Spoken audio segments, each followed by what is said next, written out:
What? Poggers! We've started. Okay, but anyway, hi everyone. I am Chi-Man Ruler 15, and welcome to my class on grammar. Rip ears. I am sorry for your ears. Rip ears. Everyone's like, OMG, RIP, LMNOP, QRS, TUV. You scared the hell out of me. Okay, I'll stop. Anyway. But hi everyone. Okay, so today our topic is I changed the lesson title a little bit because this is less, some of it's not really so much about uh grammatical inaccuracy, more about just not sounding natural. So, anyway. Man, don't do that anymore. I'm sorry. I won't. But okay, so our topic for today is 10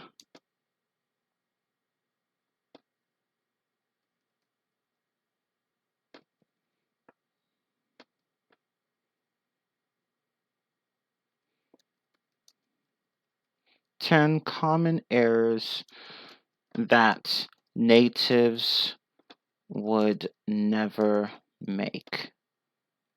Or 10 phrasings, I should say. It depends. Let's see. Okay. Phrasings would never make, or things. I should say things. Let's say things. Yeah, things. That's better. Okay.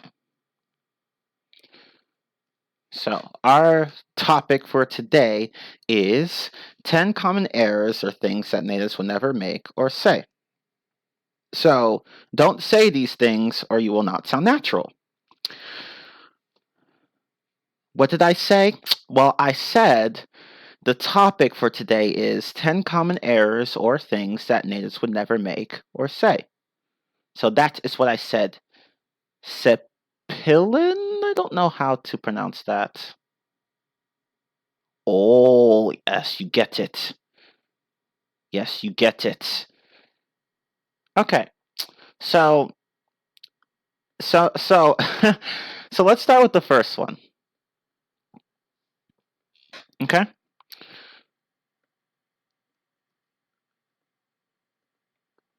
So here's number 1. I am agree versus I agree. If you speak a language like Spanish, you might have made this mistake. Yeah, you guys are right. It is I agree. I am agree is not correct. But the reason that you hear stuff like that from, say, Spanish speakers, not all of them, but quite a number of them do this, is because in Spanish you would actually say something like that. You would say, if you wanted to say I agree with you in Spanish, you would say estoy de acuerdo contigo. But in English, I mean, if in English they do a literal translation and then they end up saying I am agree with you. And it's like, no. It's just no. You agree with someone. You don't you can't be agree with someone. You agree with someone. Oh, thank you. I concur. I concur. You most definitely do.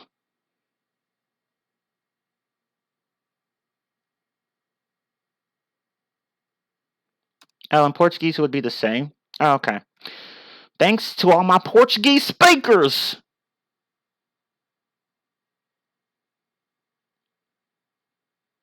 Oh, that's how you'd say it in Portuguese? Oh, okay. But yeah, here. So in Spanish, And let me put this here. Concur means to agree. So it's a verb that means agree.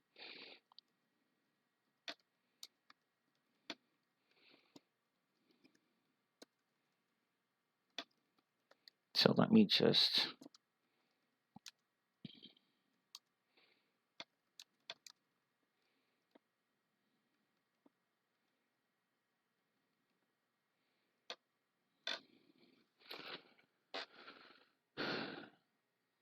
So, in Spanish, you'd say the following. Estoy de acuerdo contigo. But in English, you would say, I agree with you, not I am agree with you. You can say, I am in agreement with you, though. So it's possible to say the following, I am in agreement with you. You can say that. Although it sounds wordier and more formal, that can technically work. But you can't say, I am agree with you. No. I am agreed with you doesn't sound natural.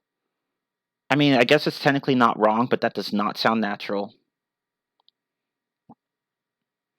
Okay, so no, that's not related to the lesson. Try to refrain from asking questions that are not related to the lesson topic at hand. Okay, let's continue. But yeah, you get the idea. Yeah, you can say we are in agreement. That's fine too. Or we agree with each other.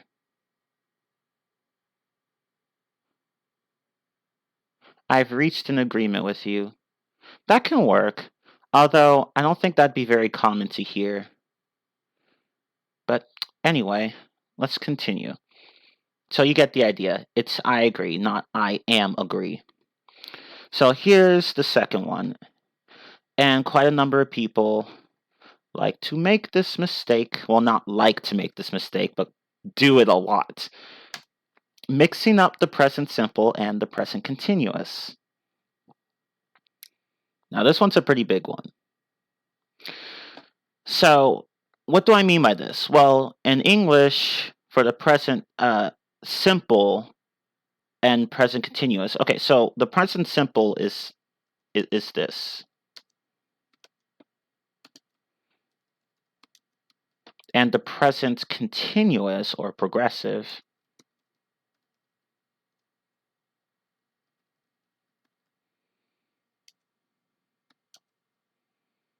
is this.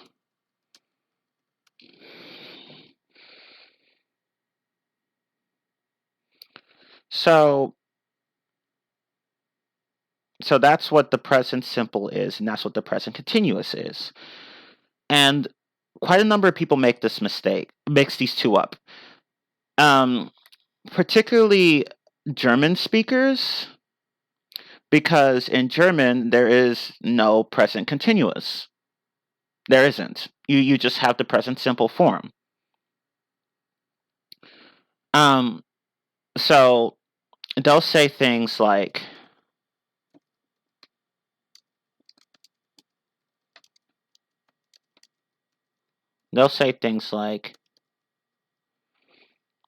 every day I am getting up in the morning. Can someone fix that sentence for me? What is wrong with that sentence?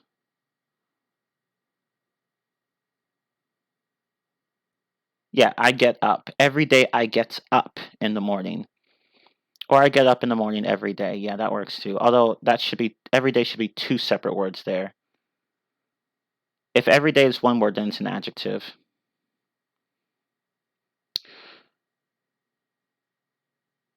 But yeah, every day I get up in the morning. So the reason for this is that if we want to talk about present habits, things that we habitually do in the present, we use the present simple, not the present progressive. So since this is a present habit, every day you get up in the morning, or I should say, I should probably have added a time frame, but whatever. Every day I get up in the morning at 8. Well, that's a habit, so you need the present simple, not the present continuous. Okay. But of course, people do mix it up the other way around. Particularly if you speak a language like Spanish, which actually does have these two. They actually do have a present simple and a present continuous, but they use them a bit differently from us English speakers. So here, let me provide an example for you all.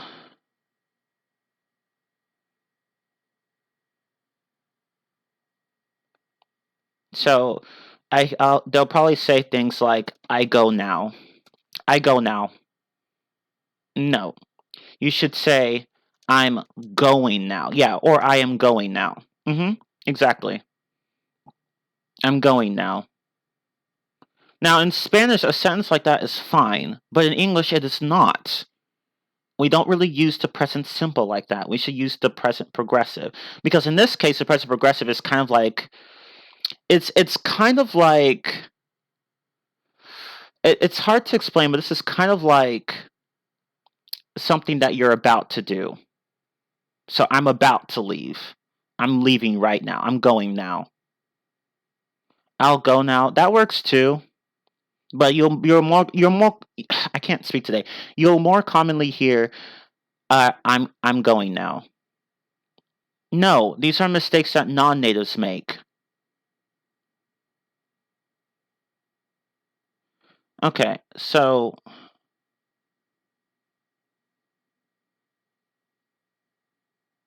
let's see.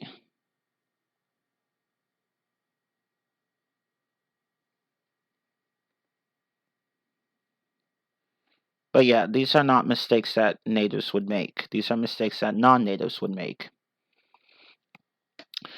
Okay, so wait, somebody asked a question earlier.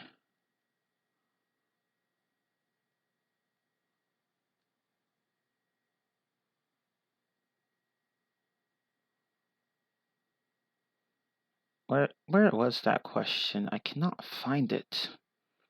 Oh, okay. I am working while I hear music. I mean, that can work, but but a more natural way of saying it would be I'm working while listening to music. But yeah, that sentence works. Or I'm playing chess while listening to music.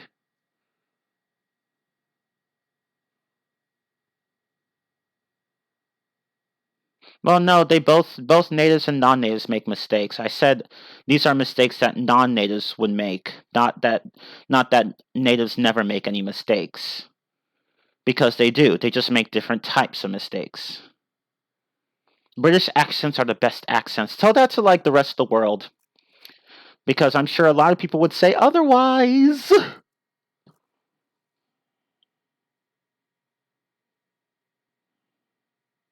Okay. But yeah, don't mix the present simple and present continuous. Although to be fair, there are times when you can actually use either. So for example, you could say something like I feel sad or I'm feeling sad. In this case, either works. You can say either I feel sad or I'm feeling sad. So in contexts like that, you can use either one. But there are many contexts where you can use only one. And as to what those are, well, that's just something you're going to have to get a feel for. But a general rule of thumb is that a rule of thumb would be that the present simple is used for habits in the present, and the present continuous would be used for things that are in progress at this moment.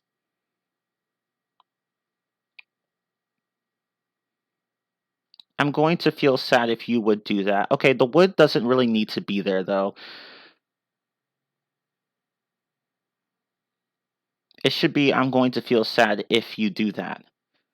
But otherwise, yeah, that's fine. You don't need to apologize.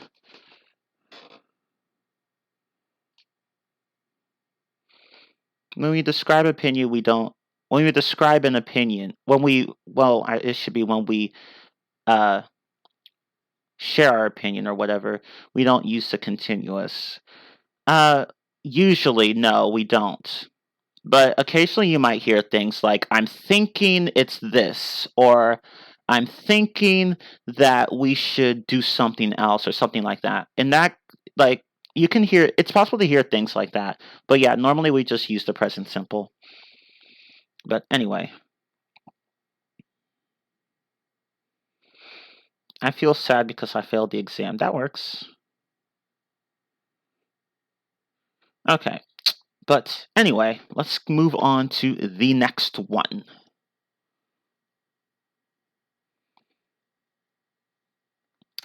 Mixing up present and past participles. What does that mean? Okay, well, people often mix up words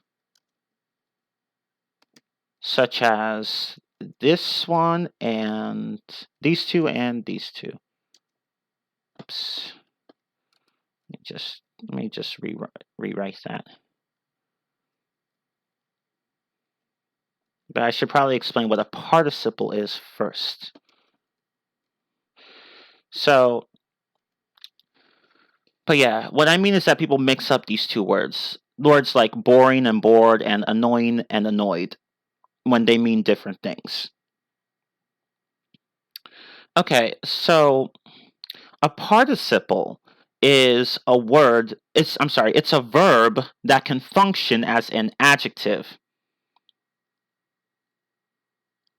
So a present participle is a verb that ends in ing. A past participle is a verb that ends in ed. So both can be adjectives, but people tend to mix up these forms. So what do I mean by that? Well, if you mean to say something like,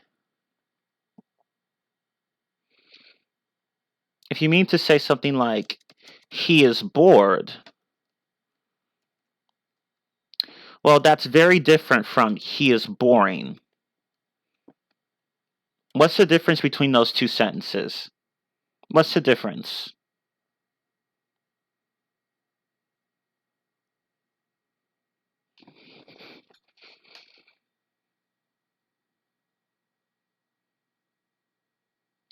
No, they're both adjectives.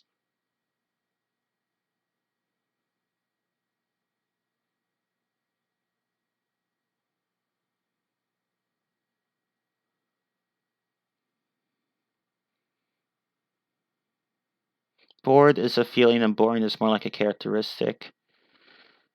Uh yeah, I think there's a more precise way of saying it, though.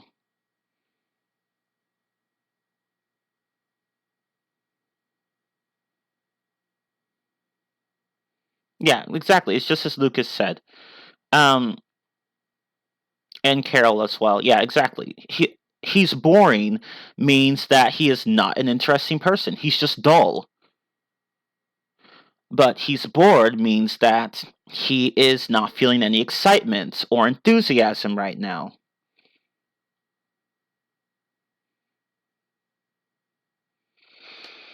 But yeah, you guys get the idea.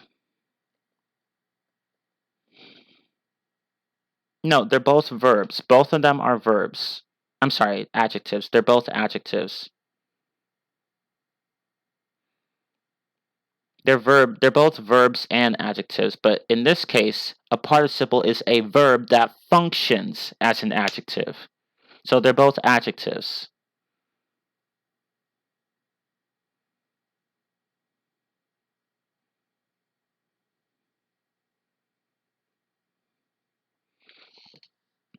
Okay. So no, gerunds are different. Those are nouns. Those are ing verbs that function as nouns. We're talking about participles.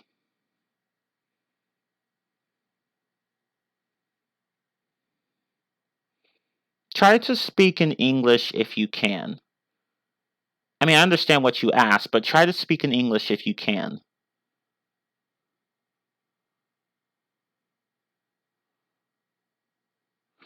But you would say, it seems boring to me. You would just say, it seems boring to me.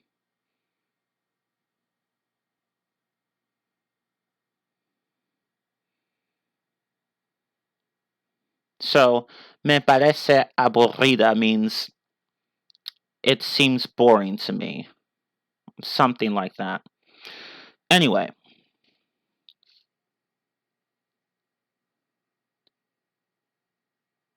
Así es. Thank you.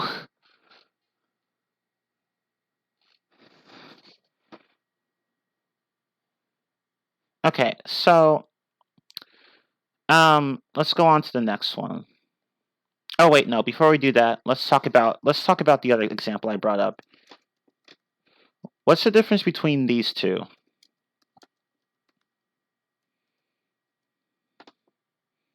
Let me change this a bit. What's the difference between these two?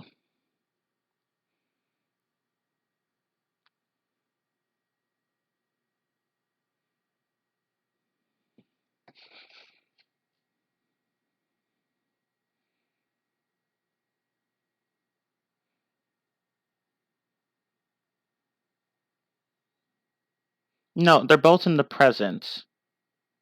And they're both adjectives.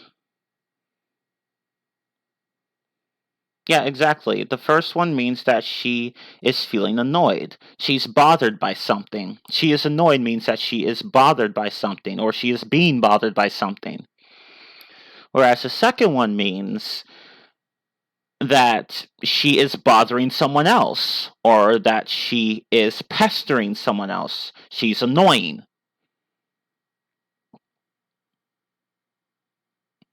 Yeah, more or less. In the first one, she's feeling annoyed. In the second one, she's the reason that someone else feels annoyed.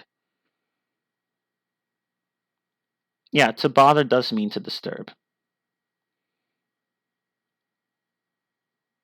So you get the idea. Again, they're both adjectives, annoyed and annoying. They're both adjectives, but they mean different things. So be really careful with how you use ing verbs and ed verbs, because remember, for present participles, let me type this down. These are verbs, these are ing verbs that function as adjectives. And past participles, oops, I can't spell today. Past participles are ed verbs, or not even just ed verbs, really any verb form, any third form verbs that function as adjectives. Really, verb form 3.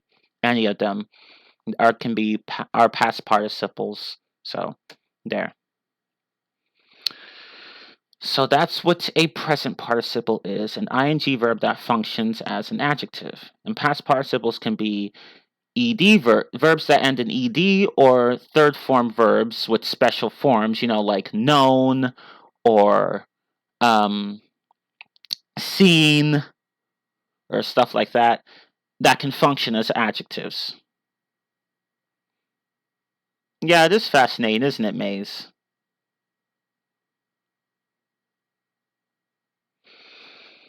So remember that.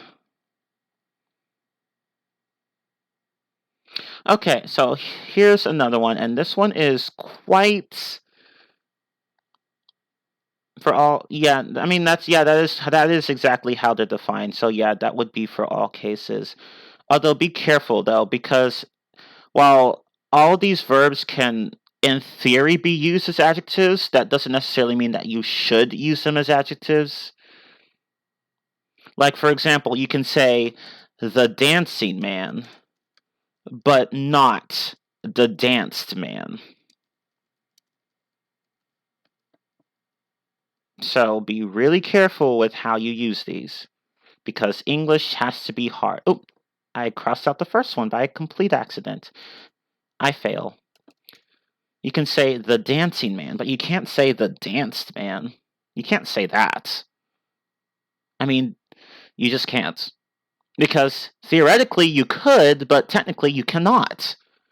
So again, be careful with how you use these verbs.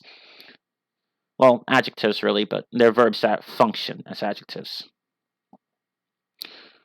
The punched man. Yeah, exactly. Well, actually, that one can work, although although that doesn't sound quite natural. You could, I think people would more likely say the man that was punched or the man who was punched.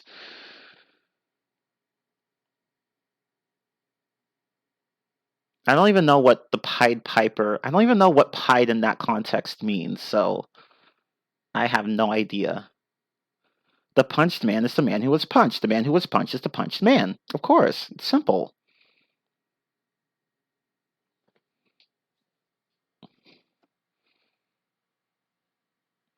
Yeah, you know what? Actually, let me look it up because, like, I've heard of the Pied Piper, obviously, but I don't even know what the heck that means. It's like, what does pied mean in that context? I'm curious. Curious.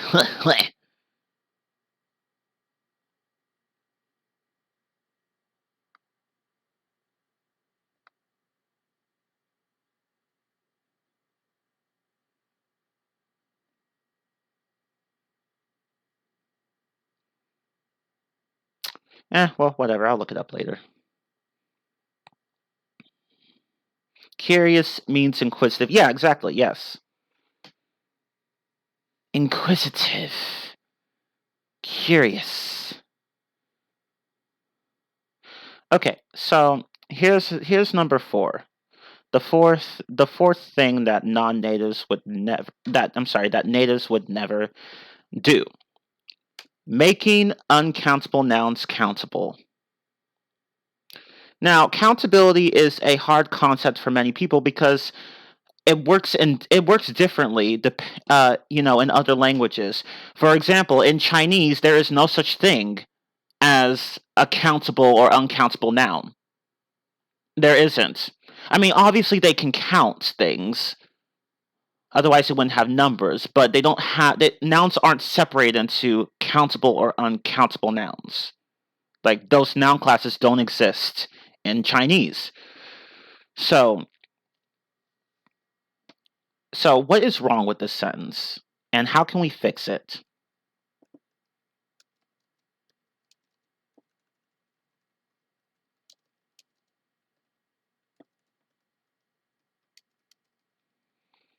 What is wrong with that sentence?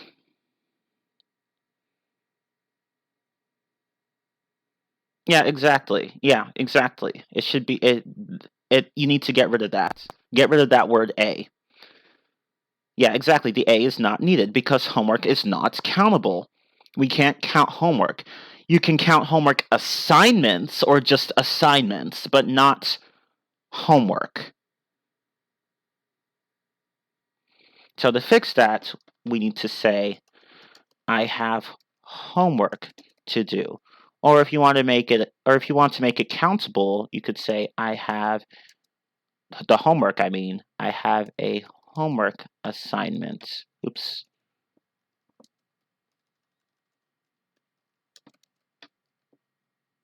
So you could say, I have homework to do, or I have a homework assignment to do. Or quite simply, I have an assignment to do. Although you would have to change the A to an because assignment starts with the vowel sound. Yeah, or you could say, I have some homework to do. Some is fine. Exactly. Or I have lots of homework to do. Or as someone else said, I have a lot of homework to do. But not, I have a homework to do. No, don't do that. If you do that, people will tell that you are not a native, so don't do it. Okay. But yeah, there are several ways of saying this, but basically, you can't say, I have a homework to do. Or yeah, I have too much homework. Which in German, I think would be, Ich habe zu viele Hausaufgaben. Because I'm a nerd. Anyway, um, let's go ahead and let me provide another example.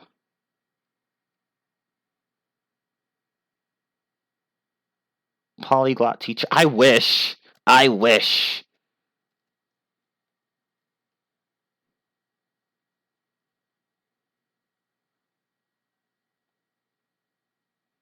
Okay, so another example would be,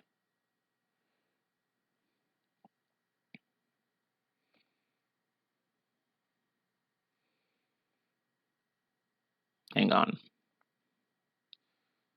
Hang on. Please, hang on.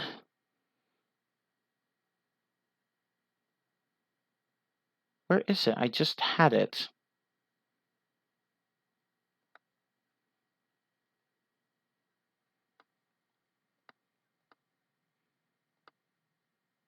Darn.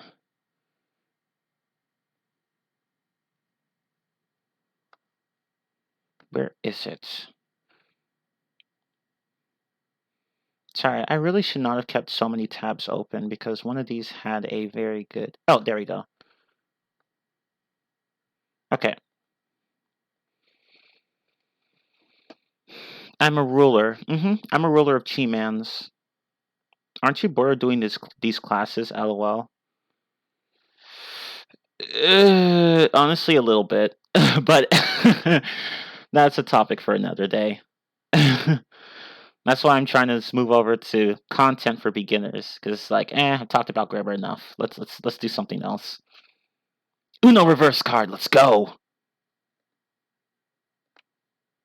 Is classes uncountable though? Of course not. How dare you say such a thing? No, I'm playing, but it is uncountable. I mean countable. See, I can't speak today. Anyway. Oh, we are moving on. I'm just trying to find an example here, but I found it. Okay. Like if you go to a grocery store, what is wrong? Um, if you hear a sentence like this, can you tell me what's wrong with it? What is wrong with that sentence? Yeah, exactly. Get rid of the A. Snipe it. Obliterate it. Eviscerate it. Liquidate it. Blow it up. It doesn't need to be there.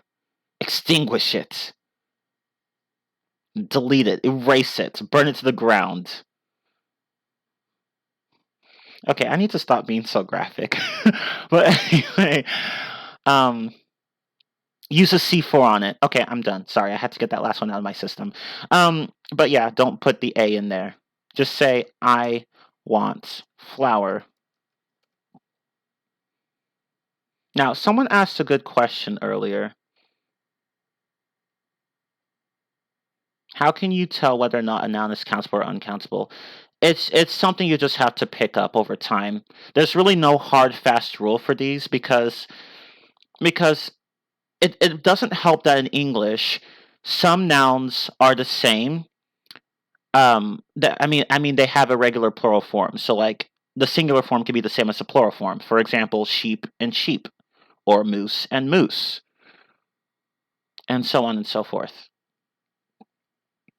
So that certainly doesn't help. Um but yeah, it's something you'll just have to pick up over time. Like you just have to expose yourself to different contexts in order to understand it. When a noun is countable or uncountable. I'll be right back. My mom's calling me.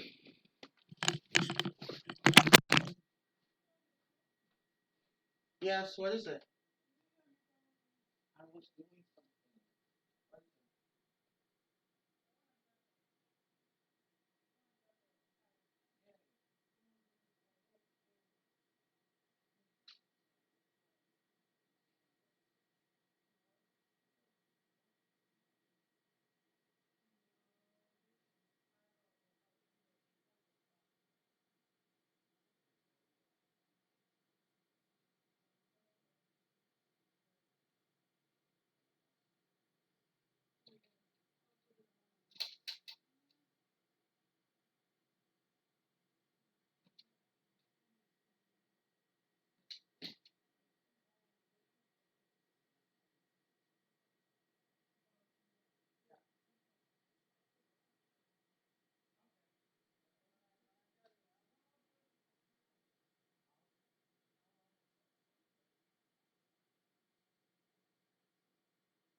Thank you.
Oh. Hmm.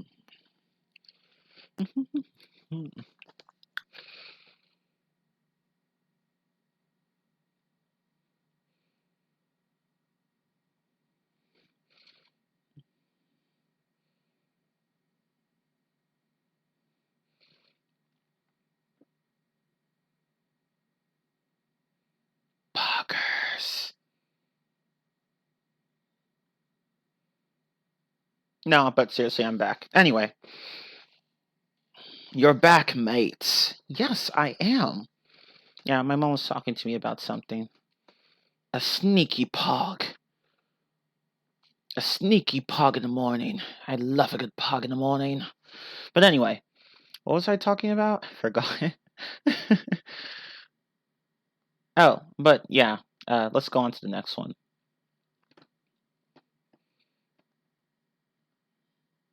That was scary. Yes, good. It had better be scary. Number 5, unnatural placement of adverbs. Okay, so adverbs in English. Okay, well, first of all, I should probably explain what adverbs in English are. So, adverbs in English are words that can modify or describe verbs, adjectives, and other adverbs. Here, let me type that in the chat. Adverbs modify or describe verbs, adjectives, and other adverbs. Other adverbs? What? Poggers! Yes, other adverbs. And they do several things. So adverbs tell us how, when, where, how often, and to what degree or extent.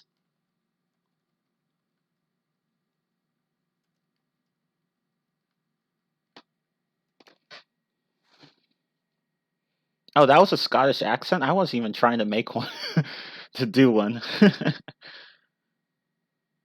But anyway, let us continue.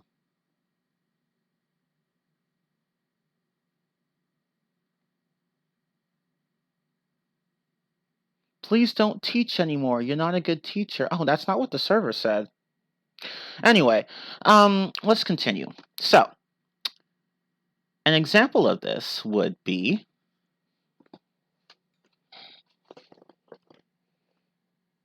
it's okay. I'm not offended by it.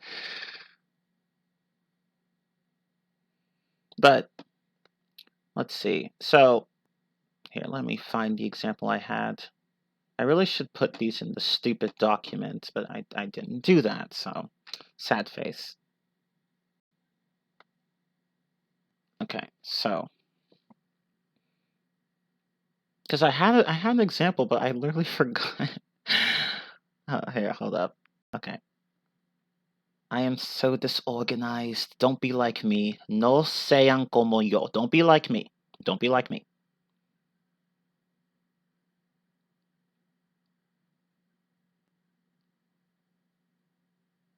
Or for you Castilians out there, no seáis como yo. Anyway,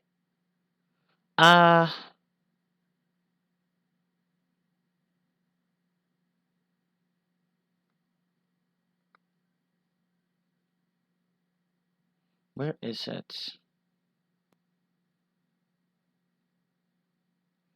Where is it? I just had it. No, I am sad. Where is it?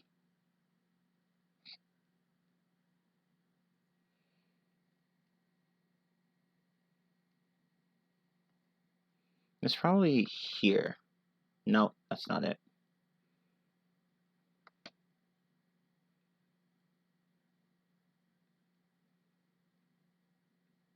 Oh, here we go. Here's an example. Okay, so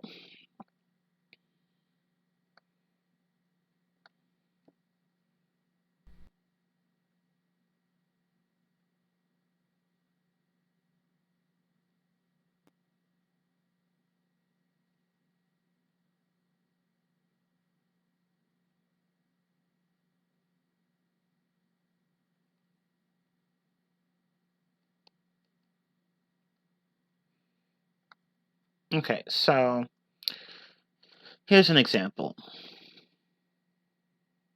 I go always to school by subway. What is wrong with that sentence, and how can we fix it?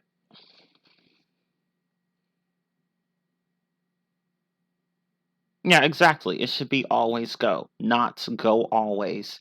I go always to school by subway. No, you always go to school by subway. So a lot of non-natives place adverbs in really bad spots. Now, adverbs in English are generally flexible with their syntax, or rather placement in the sentence. So there are times we could just place an adverb before the verb or after the verb and it will not matter. But in cases like these, the placement of the adverb actually does matter a lot.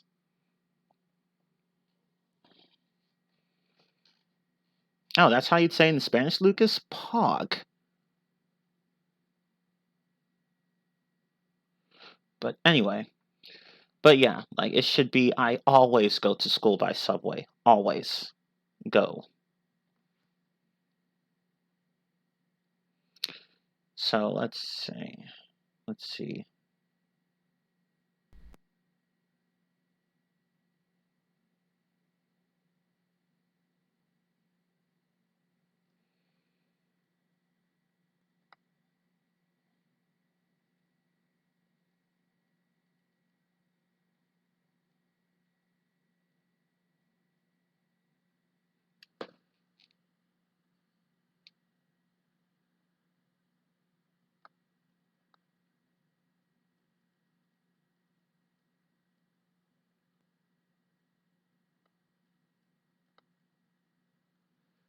Okay, let's see. That's not it. There was another good example I had right here. I cannot find it. Let's see.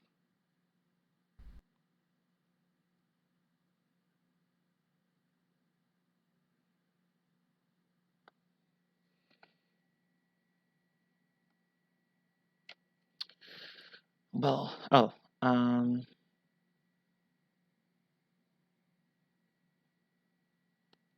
no, that's not it.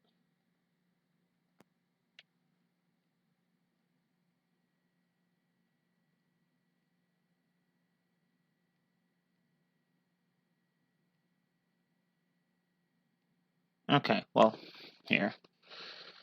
Let me just do this.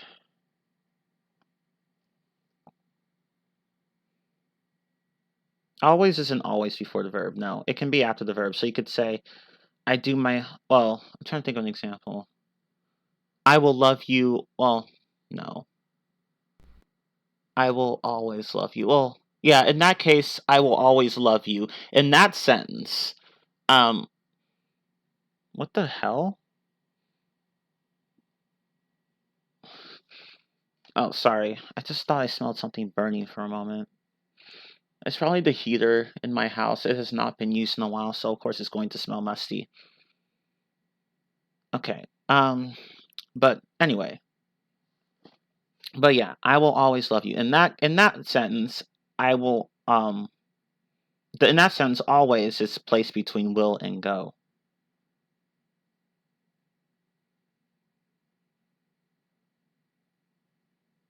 Oh, okay, here's another one.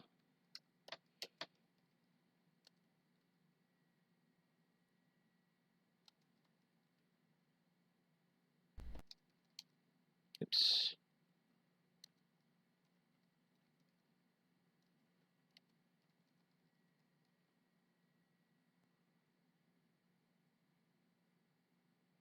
Okay.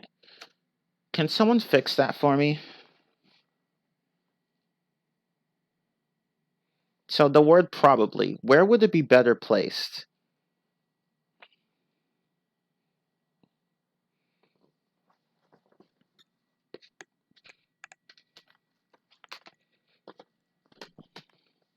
Yeah, exactly. She will probably have done.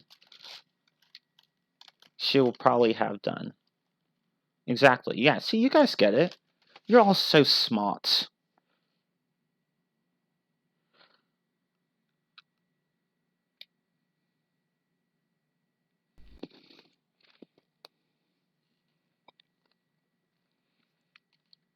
Okay, that probably wasn't a good example because I can see some people in English actually saying that. I can see some English speakers, native English speakers saying that. So, but I mean, it's better to place the word probably in the way other people have done it here. Okay. I cannot find that other example I had, but that's okay. You guys get the idea. But yeah, just watch where you place verbs in your sentences. Now let's go to number 6.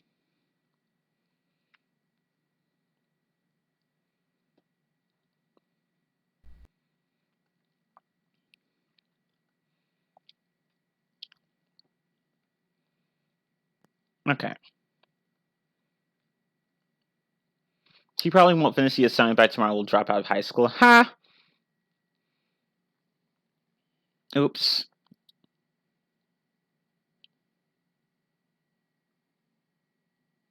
I mean, yeah, you could use would there, but but um will is what I intended to use.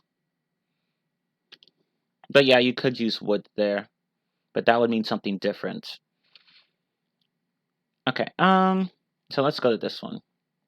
This should be number 6, actually. Number 6, using improper plural noun forms. So what does this mean?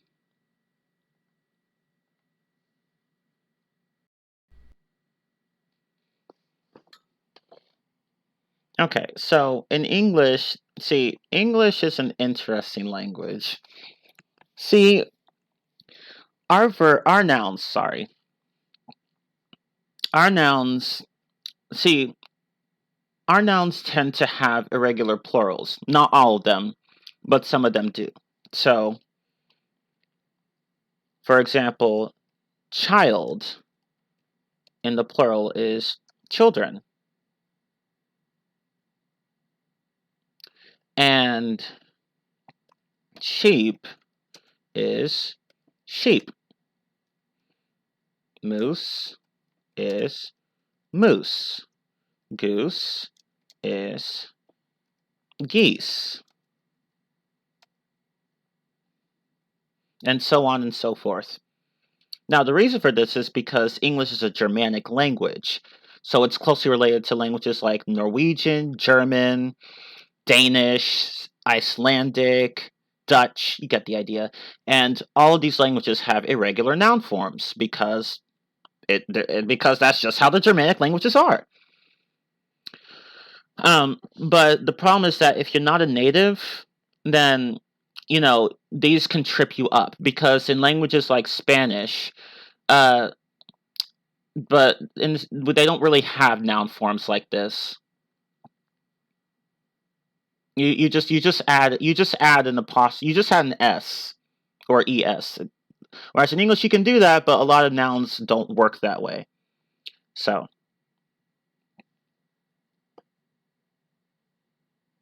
what is wrong with this sentence here?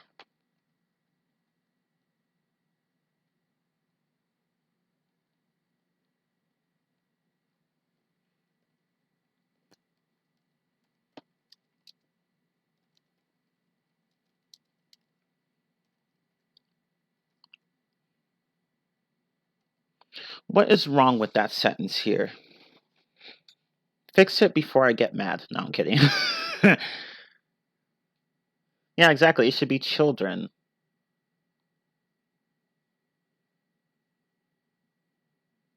I'm scared. Children.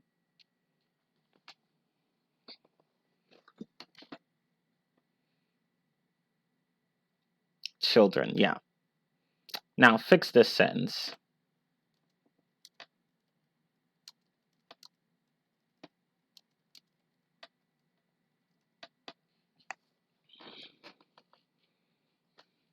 I saw 10 mooses in the forest.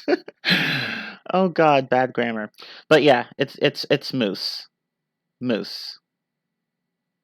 Yeah, exactly. So the correct form, I should probably boldface the problematic nouns, but anyway, yes, the correct form is moose, not meese, right? You have goose and geese, but not moose and meese. It's moose and moose. Knife, knives, staff, staves. I don't know, but it's one of those. Woman, woman, tooth, teeth, man, men. But yeah,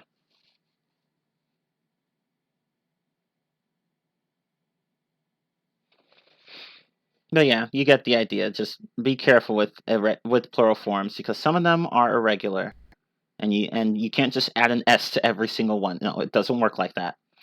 Okay, so now let's go to the next one.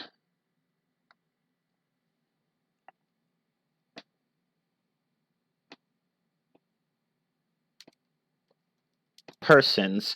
Yeah, that's the thing. Persons, you can use persons, but of course, as you know, since you're a native speaker, apparently, persons is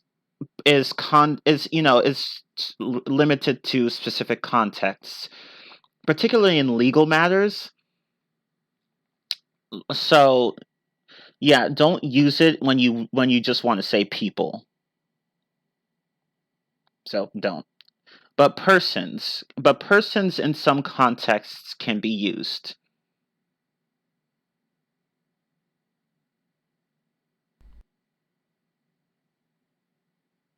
For example, okay, let me go find one because I do not have one at the ready. Hold on. It should not take very long.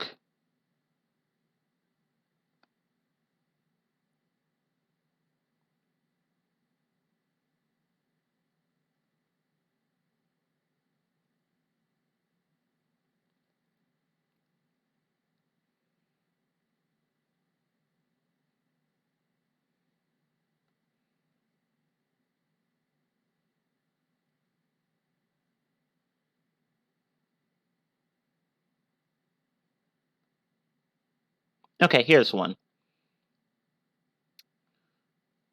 Wow, my computer is so slow. It's slower than Sonic 2006. Okay, anyway.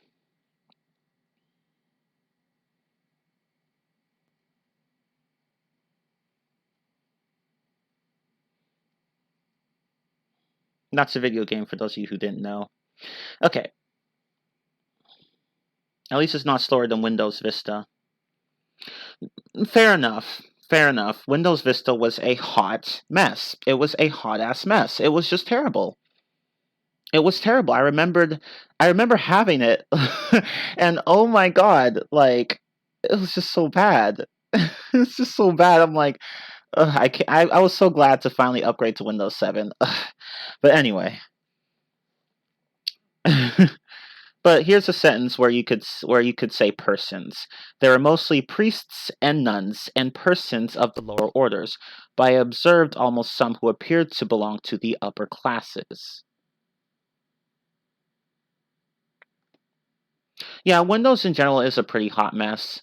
Windows 10 was a mess when it came out, and it took a while for the developers to make it stable. Windows 7 and XP were good, but Vista and 10, no. It's just like, no. And Windows 8 and 8.1 were so irrelevant to me that I forgot they existed. I was like, oh, that was a thing? Oops. Anyway.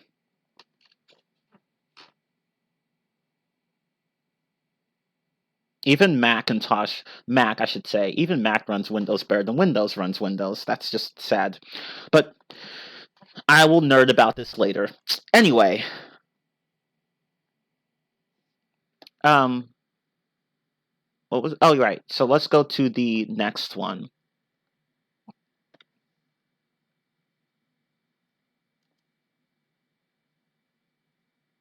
Yeah, XP was the bomb. I remember having so many memories with Windows XP.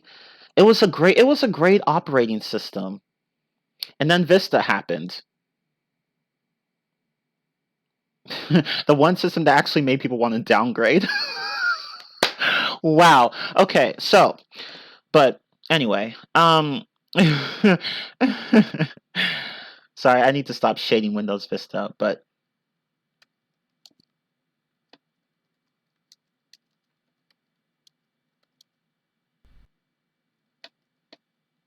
Vista lives matter. Well, I would say yes, but no.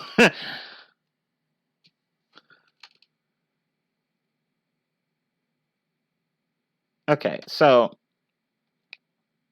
right, it's just like a big no. Yeah, 10's alright. It had a rough start, but it's alright. Windows NT. Windows ME. Windows 98 and 95.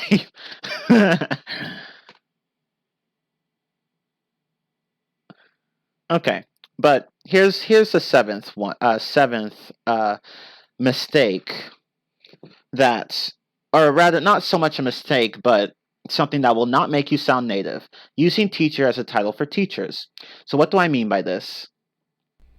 So, this is something that a lot of non native students do, both in this server and in my experience in the schools that I've attended as a kid, where they will say things like, "Teacher, can you give me a pencil?" Or "Teacher, what's the lesson about?" Or "Teacher, can you repeat that?" And it's just like, no, we don't say teacher like that in we don't say that in English. We would say things like professor if you're, a university student, or in general you would just say Mr. or Miss or Mrs. and then the person's last name. So you would say, or yeah, or you could just say sir as well. It depends. So uh or even simply miss, or yeah, you could say that too. Or ma'am. Well, I don't know about ma'am actually. Probably not. But miss would definitely work. Um but yeah, like you would just say the correct title and then the person's last name. Or in the case of professor, you would just say professor. I mean, you could say professor and the person's last name, but people just say professor. So you could say, "Professor, could you hand me a copy of the syllabus?" Or, "Mr. Smith, could you write that down again? I didn't get a chance to completely finish writing it," or stuff like that. But yeah, you guys get the idea. Don't say teacher though. Just don't. It does not sound natural. It's like, "Teacher, can you help me?" It's like, no, no, just say professor or the person's name with the appropriate title. But yeah, there are multiple ways to address a teacher, but just don't say teacher. Just don't. It does not sound natural. People used to call my professor, "Hey, teach." Okay, now that's fine. Like that's a little informal, but that's fine. You could say teach. Some people will say teach. Some people will say teach. "Hey, teach, what's up?" But not teacher. Just not teacher. I don't know why we just don't. It doesn't make much sense, but we just don't. Can we use sensei? Yeah, if you're a weeaboo, sure. But anyway, um, you get the idea.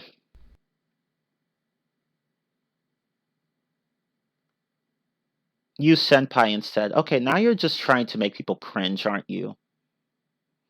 No, I'm kidding. But anyway.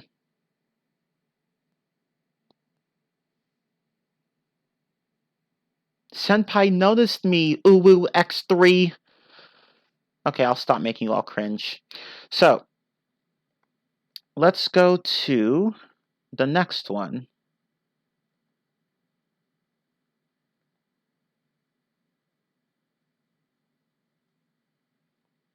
Let's see.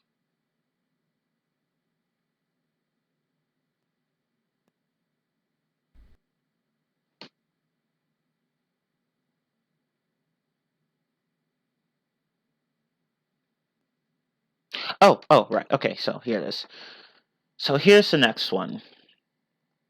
Oh my god, this computer is so slow. Like Windows Vista level slow. Okay, so here's number 8.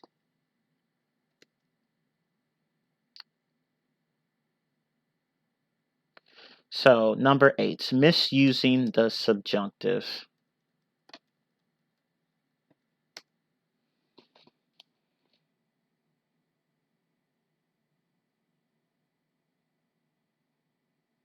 Windows 95. Am I a joke to you? Yes, actually. But anyway, no, I'm kidding. I've never even used Windows 95. Which makes sense because I was born in 94, so um but yeah, misusing the subjunctive is number 8. If he were better, subjunctive, right? Yes. Subjunctive, is that a legit word? Yes. Yes, it is. Yes, that's exactly what it is. It is a legit word. Did I misspell it? Oh, I can't spell today. I am so sorry. It should be misusing. Misusing. Misusing. For some reason, actually, I felt that yeah, it's misusing. I'm sorry. Like, for some reason, my brain earlier was like, something's off about this, but I couldn't quite point out what it was for some reason. It's like, thank you for correcting me. Because I'm very sensitive to how words are spelled. So if a word is misspelled, then 99 times out of 100, I can tell when it is being misspelled. But yeah, there are occasions where I do just fail to notice because typos are just not my friend. But anyway. Yeah, exactly. Like, for some reason, my brain put in a letter that wasn't even there. Or rather, well, yeah, that's exactly what it was. I guess that's a good thing. It is, in a way, if you want to, if it doesn't impede communication, like you can still understand what the person's saying or writing, but at the same time, it's hard. It makes catching typos harder. So, yeah, it's a double-edged sword. So, it's a good thing or a bad. It can be a good thing or a bad thing. But anyway, let us continue with the lesson. Agreed. Pork! Pork-tastic! So pork. Totes pork. But anyway, so what do I mean by misusing the subjunctive? Well, if you speak a language like Spanish or Italian or French or Portuguese, see, I'm sorry if I'm not trying to call you guys out, but this is something that I've noticed among some of you. So, they'll say things like, I want that you help me. Okay, so in those languages, a sentence like this would be fine. You would actually say it like that. Though, like, I want would be followed by a noun clause within the subjunctive. I want that you help me. But in English, we don't do that. We don't use the verb want like that. So how do you fix it? Yeah, exactly. That's exactly how you'd say it in Spanish. Yo quiero que me ayudes. I want that you help me. But if you try to do it in English, well, a lot of people will try to translate literally into English, and I'm like, no, don't do that. It should be I want you to help me, not I want that you help me.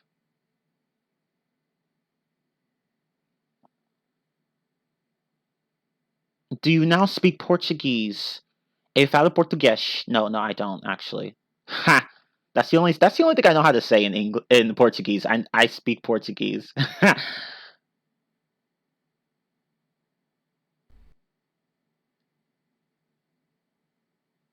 But anyway, yeah, it should be I want you to help me.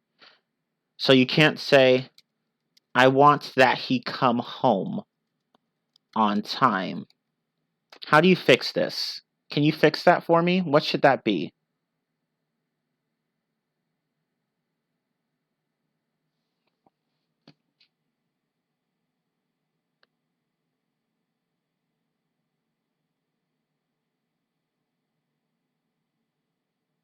You have to go? No! Okay, well, thank you for being here. It was fun having you around. Ugh.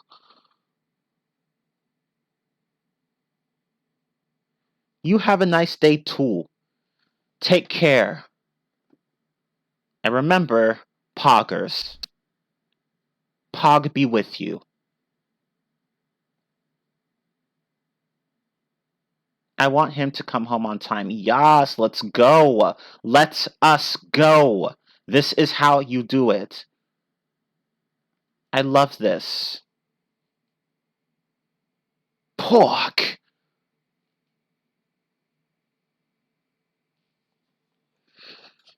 Pog be with you. What does poggers mean? Oh, it's just some stupid meme from Twitch. It basically means awesome or cool. It's basically a cringier version of Pog, which is the same thing. And Pog stands for play of the game. So when you say something that's Pog, you're saying that it was an awesome play. because Twitch just has to be the source of a lot of memes. Anyway, boomer means old people.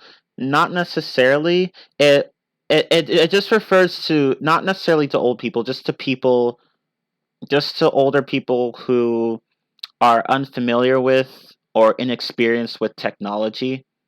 Basically, the people who don't know how to use a computer or send an email or stuff like that.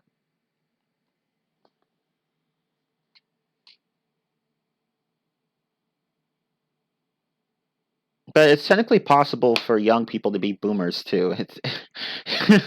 It just refers to anyone who's just not experienced with technology. Not necessarily unwilling to use technology, just inexperienced with using technology. But anyway, but yeah, don't use a subjunctive like that.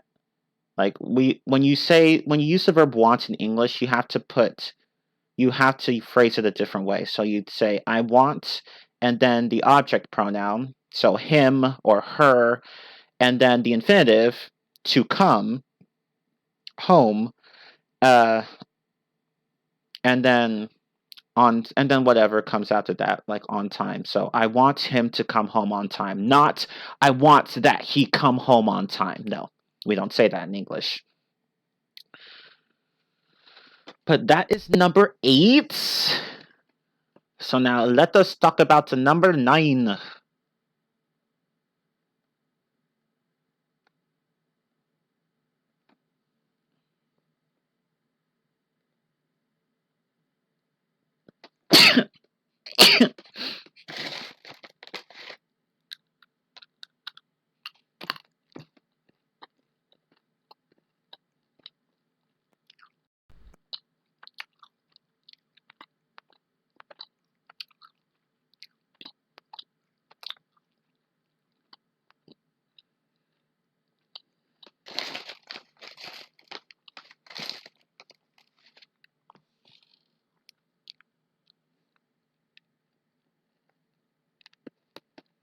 Hang on one moment, guys.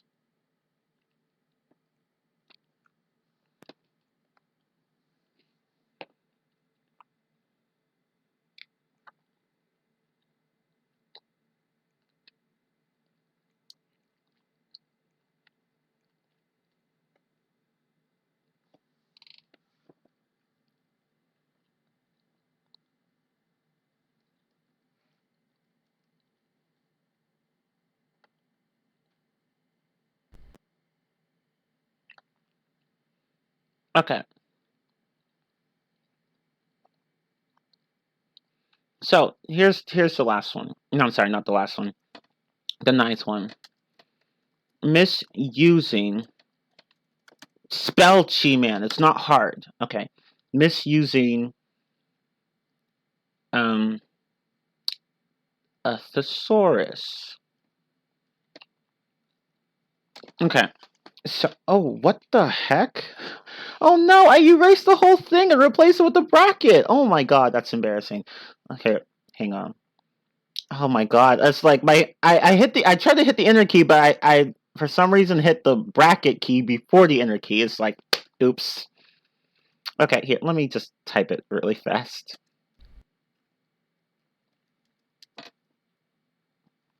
No, that's a fail. Just like your life story. Shut up! But anyway, you can just Control Z. Oh, I would, but like I already like pressed enter, so I can't do that anymore. But anyway, like if I hadn't pressed enter, then I would have done that. But I pressed enter like right after I actually pressed the bracket key, so I was like, oops. But yeah, number 9, misusing a thesaurus. A Tyrannosaurus? Important question. But yeah, a thesaurus. It's a thesaurus, which has nothing to do with dinosaurs. But anyway, a thesaurus it's like a dictionary, but it doesn't provide definitions. it shows words that are highly related in meaning. So it can show words that are the same in meaning to another word or nearly the same, and also words that are, opposite in meaning. So words that are the same in meaning, or at least are very similar. Well, let's just say they're the same actually. These are what we call synonyms. There you go, Trax Cutter. Look at you. Hey, that speed. You must be Sonic the Hedgehog's cousin.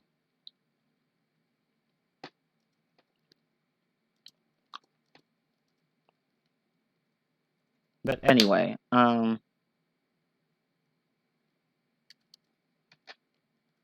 let me type this up.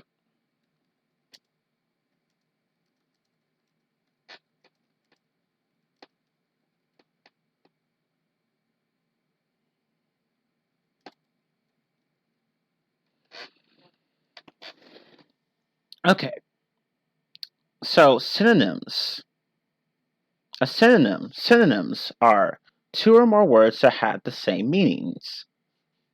Whereas antonyms are two or more words that have, I should not say different, I'm sorry, let me fix that. It should be two or more words that have opposite meanings. Yeah. See, you beat me to it. How dare you, Miss Ducky? How dare you? How dare you? How dare you? How dare you?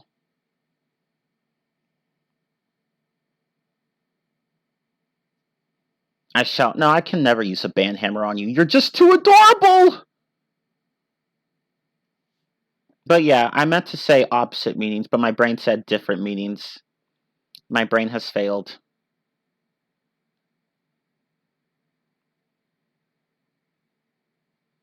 $5 mic. Actually, yeah, this is a $5 mic. I would be using my more professional mic, but my mic stand broke, so I can't really use it. So, yeah, I'm stuck with this for now until I get a new mic stand. Anyway. So, yeah, I know I sound compressed as hell, but just bear with me.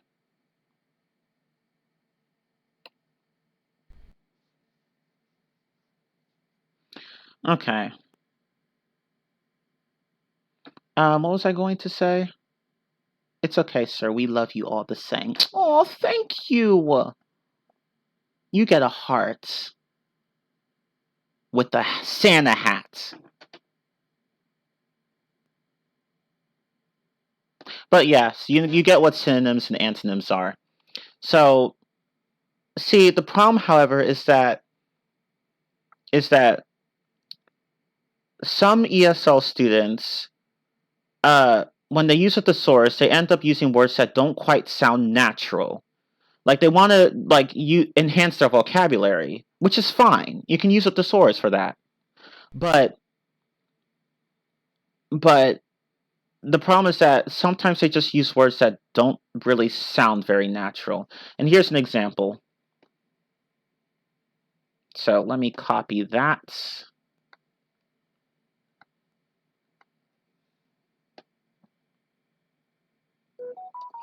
I was crusading home from work and suddenly my fatigue blew out. What does that even mean? What? What? What is this? But then what they really mean to say is this.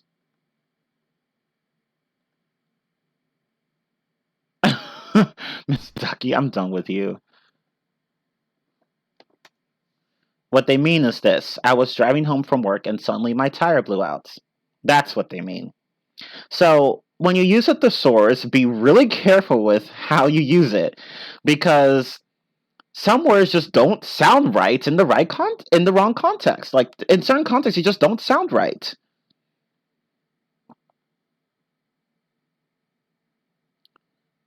And especially don't be like a certain author of a certain vampire series who was guilty of doing stuff like this, where she would use some complicated word and then never touch it again.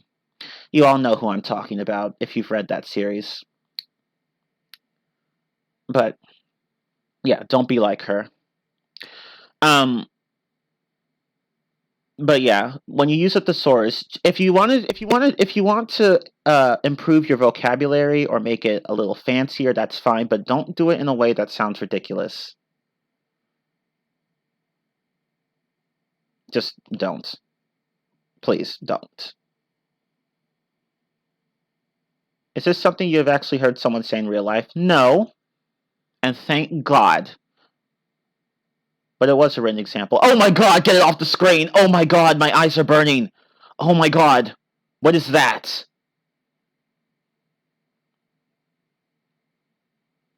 Oh, it's just a stalker boyfriend. Never mind. Anyway, he watches you sleep. See, there you go. And the girl's like, oh, okay. Like she's not even bothered by it. I'm like, yeah, this girl has issues. But anyway, um,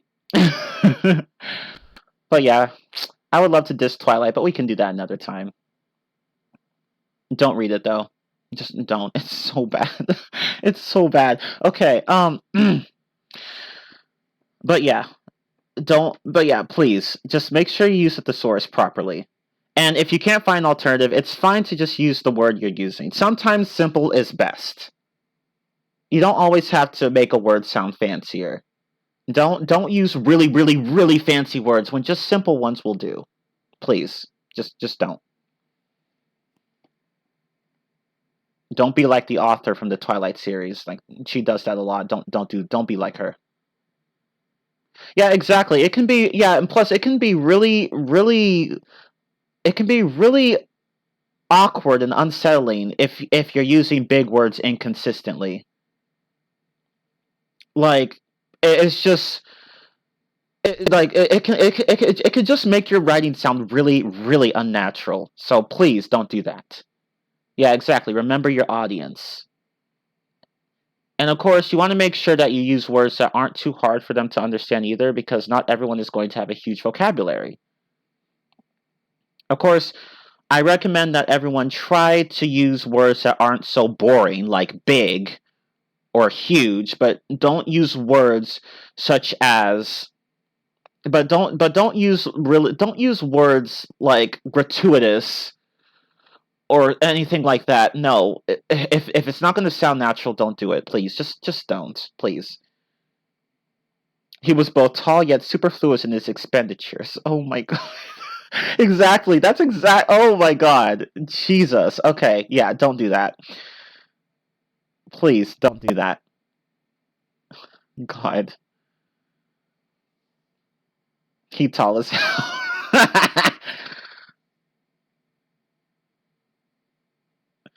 But yeah, of course, just don't be don't be like those writers that try to sound fancy, but at the end of the day, just sound really stupid.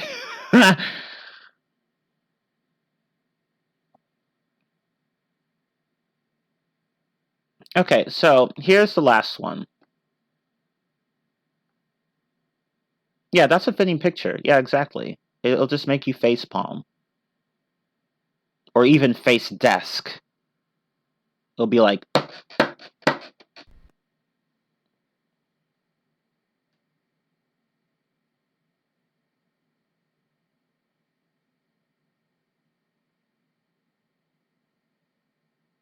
did you just face desk yourself? No, I used my hand.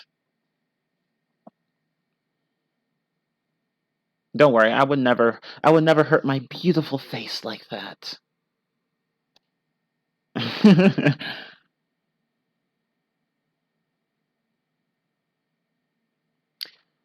Okay, but yeah, like but yeah, like just be careful with just don't try to sound fancy if you're just gonna sound stupid.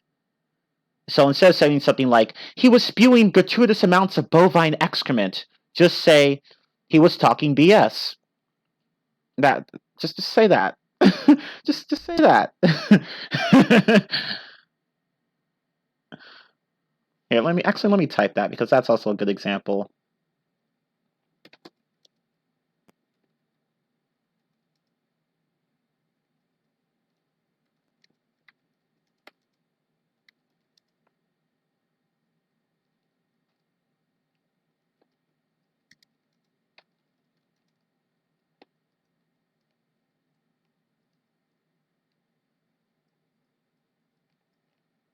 Oops.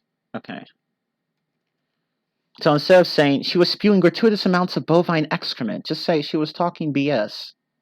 Just say that, please. Just say that, please. Don't sound fancy if you're gonna sound stupid.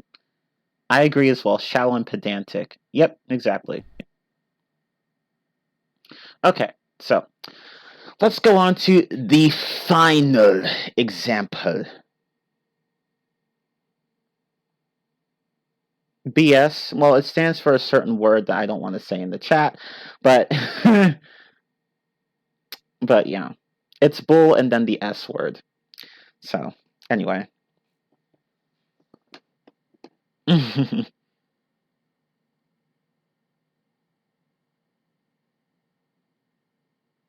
Actually, you know what? I should say she was talking a lot of BS because I said gratuitous amounts, so she was talking a lot of BS would be even better. Okay, let me fix that. Okay, there we go. He's like, okay, I get it. Okay, anyway, let us continue. Number 10, which is improper use of transitional words or phrases.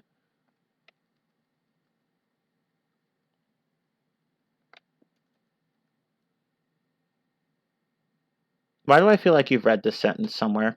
Because I once created it. Anyway.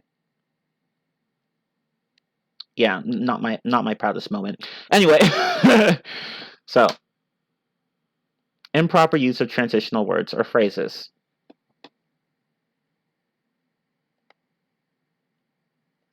Okay, so in academic writing, a lot of non-natives will say things. Will try to like overuse phrases, transitional phrases such as also, moreover, however, therefore, consequently, when they're really not needed. So here's an example.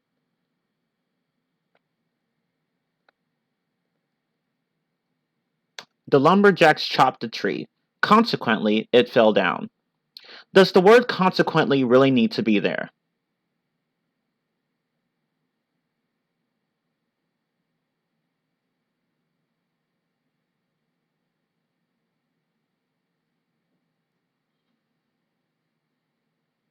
And for those of you who don't know, consequently means as a result.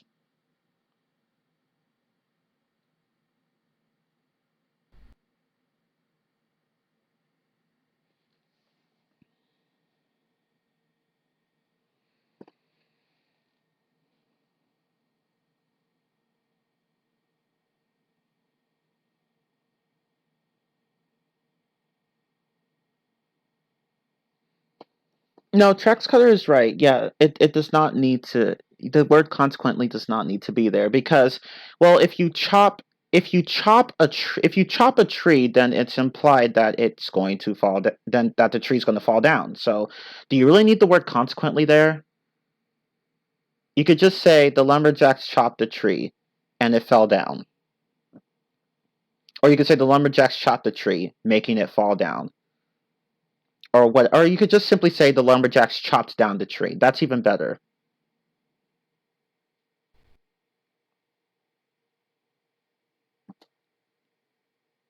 And plus, consequently, in that context, sounds a little stilted.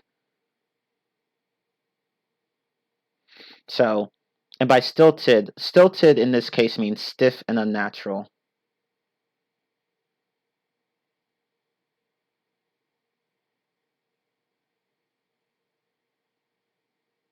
Where you see, you always have these GIFs ready, GIFs or whatever. Like you always have them at the ready. I'm like, where do you guys get these images?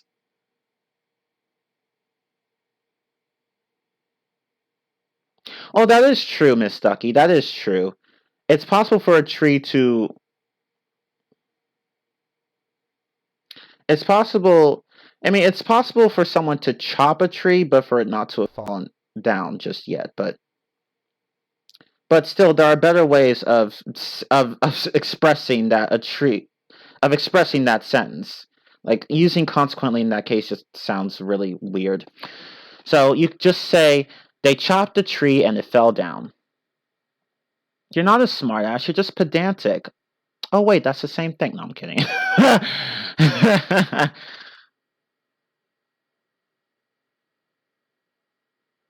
Yeah, felling doesn't really need down. You could say making it fall down, but for felling, it just you don't need down. Just say the lumberjack chopped a tree, felling it.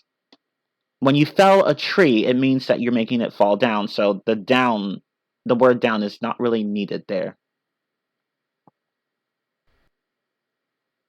And here we see the importance of phonemes. Felling it, feeling it.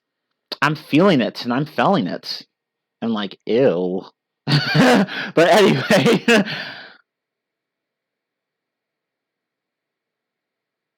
Phone memes.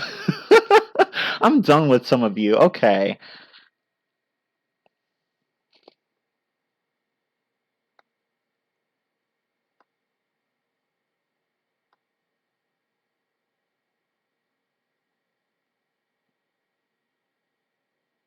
Okay, hold up. Hold up. Hold up. You must hold and up. Wait, that doesn't make any sense. Let's see. I know this class really wasn't going to be very long because I was just blowing through all of these examples.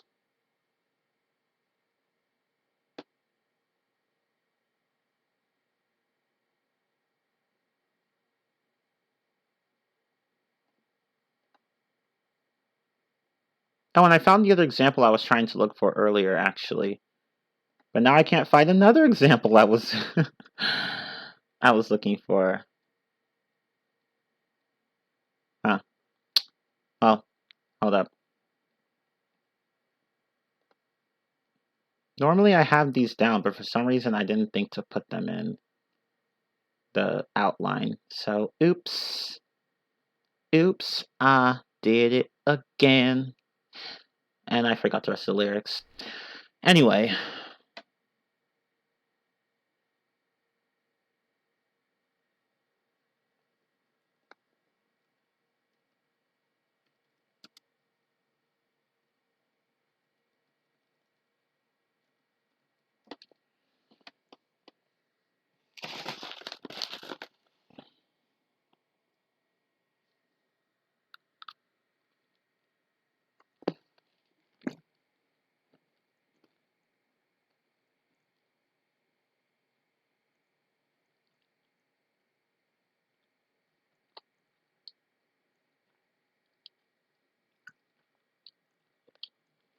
Okay, here's another example where this word is clearly not.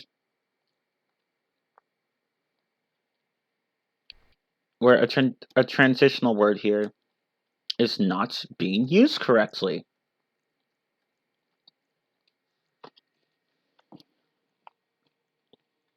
We arrived late at the movie, however, we missed the first 30 minutes. What's wrong with that sentence? And how can we fix it?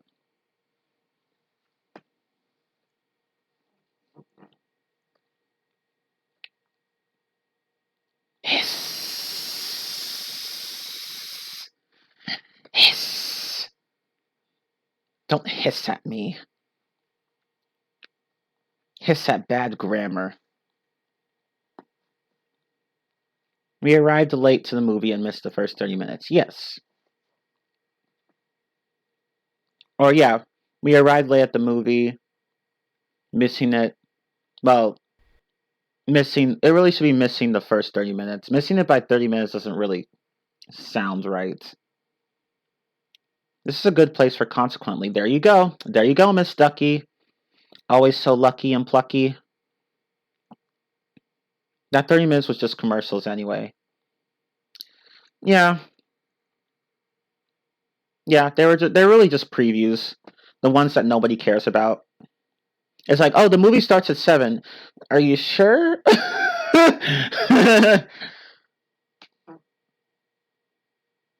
Yeah, exactly. However, it does not make any sense in that sense. However, it's meant to show contrast.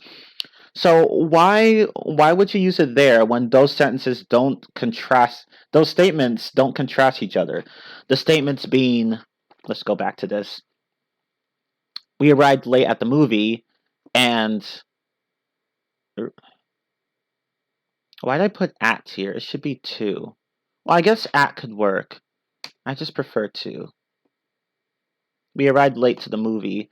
However, we missed the first 30 minutes. No, like the however does not make any sense there because we missed the first 30 minutes. This statement does not contradict or contrast. We arrived late to the movie. So, in that case, you could use consequently or thus or as a result or so. Even so could work. We arrived late to the movie, so we missed the first 30 minutes. Although you wouldn't use a semicolon there. You would use a comma before so, and then that would be it.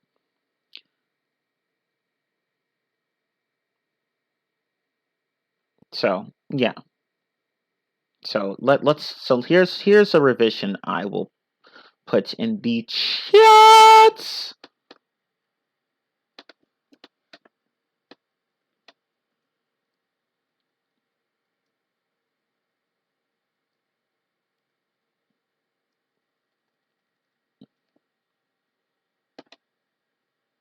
I can't type today.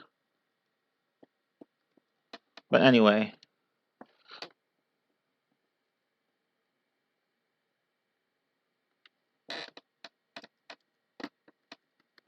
We arrived late to the movie, consequently we missed the first 30 minutes. So as Miss Ducky said, consequently would be perfect here. Or you could say thus, or as a result, or therefore. Although thus and therefore kind of sounds a little too formal. So really, you could just say, really as a result would probably be would probably be like would probably be the most natural choice you could put there, but it depends. Yeah, in consequence. Yeah, that's also another one. In consequence, consequently, thus, therefore, as a result. All of these could work. Why the semicolon? Effects of coding. Yep. Effects of coding. Yep. No, I'm kidding. Well, see, when you have an adverb that connects two sentences like that, you need a semicolon. But if it's a regular coordinating conjunction, like and, but, so, then you don't need a semicolon.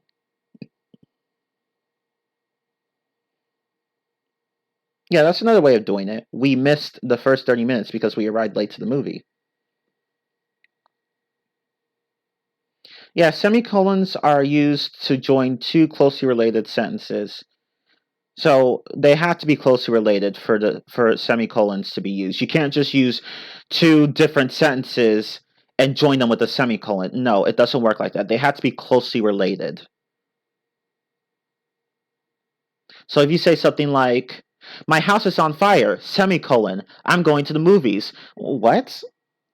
It's like, what? How, like, what? Does not compute. But anyway.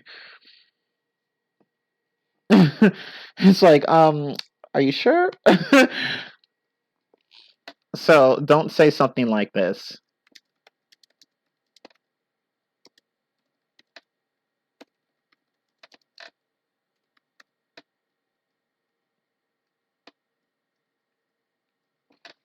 "My house is on fire, semicolon. I'm going to the movies." Wait, what?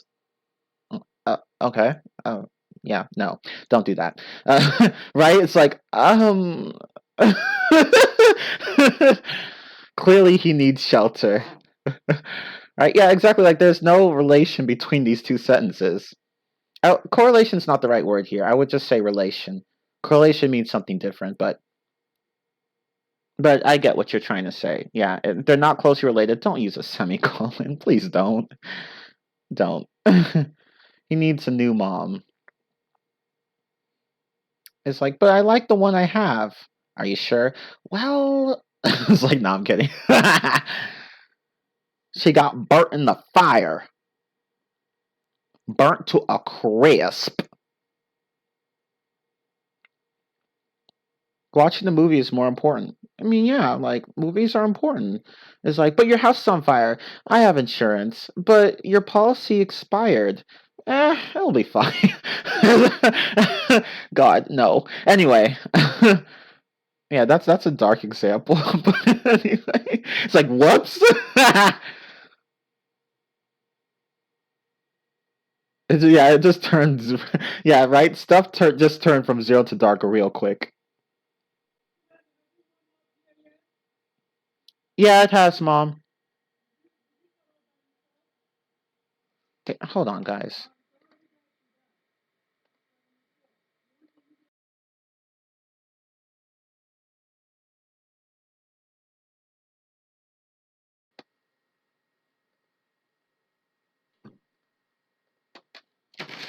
But yeah, let us recap everything we've talked about. Guess what? Chicken butt. Guess why? Chicken thigh. Guess who? Chicken poo. Anyway, let me put up my outline, which I altered quite a bit.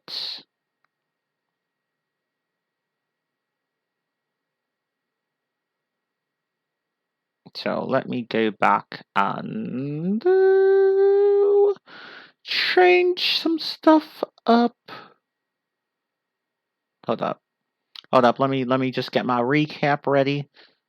I don't know why I thought it was a good idea to alter my outline while doing the class, because now I have to just have to like do everything. Hold up. I have to like change the outline now. Yeah. Let's see. Okay, so put this here. So that was number 10. Number 10. Número 10.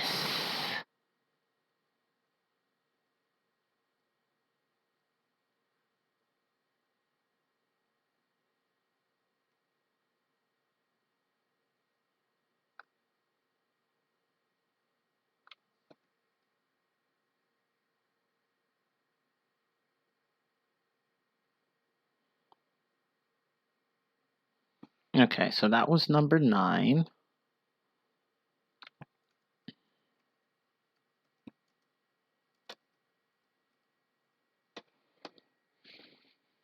That was number 8. I shall look. Oh, right, misusing the subjunctive, of course. How could I forget? So I did these out of order. That's why I'm changing. That's why I had to rewrite this outline. Hold on.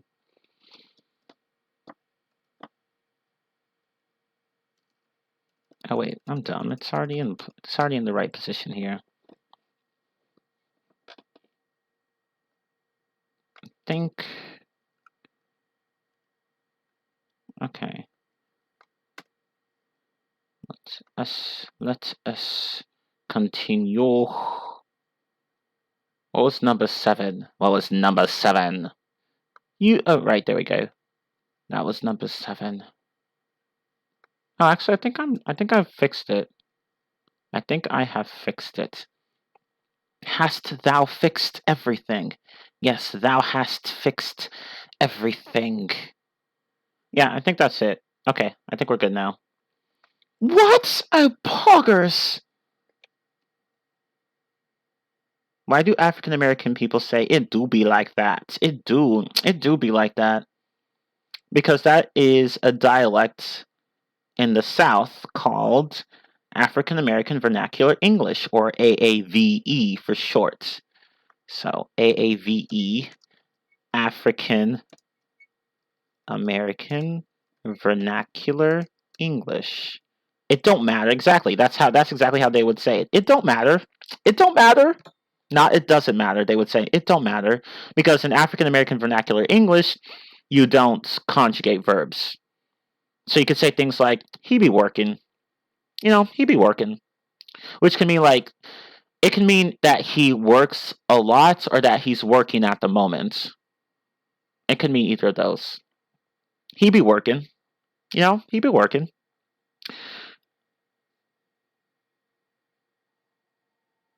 But anyway, here is my outline. Oops.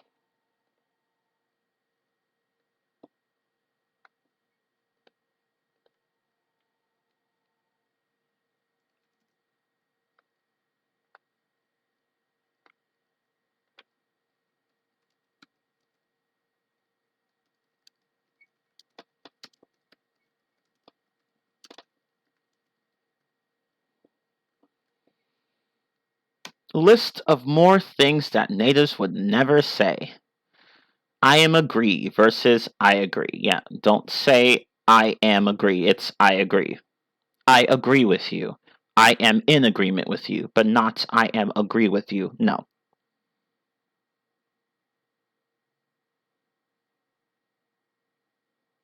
Yeah, that's the thing. If I would recommend not I recommend not using AAVE if you didn't grow up in or around that culture because it can be seen as offensive if you try to use that dialect. Of course, it doesn't necessarily mean that you're going to be that you're trying to be offensive. It's just that that dialect has some. It has quite a history, and it's rather complicated. So just don't use it uh if you did not grow up in that area. Now, I can use it. I don't because I don't want to, but I can use it because I grew up in an area that uses it. But I mean, technically anyone can use it, but just because you can doesn't necessarily mean that you should, if you get what I mean. Anyway, um but yeah, let's go back to the outline.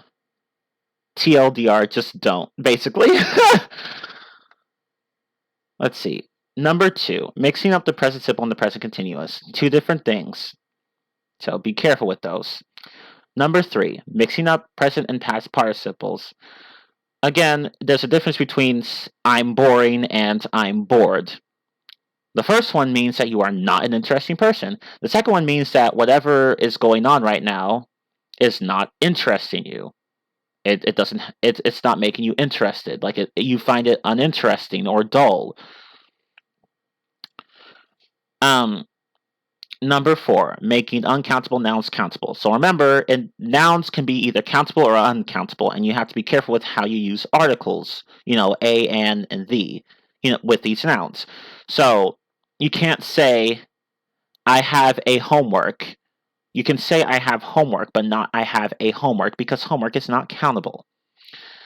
And of course, you have the unnatural placement of adverbs. And I actually found that example I was looking for earlier. Hold up, right here, regarding number 4.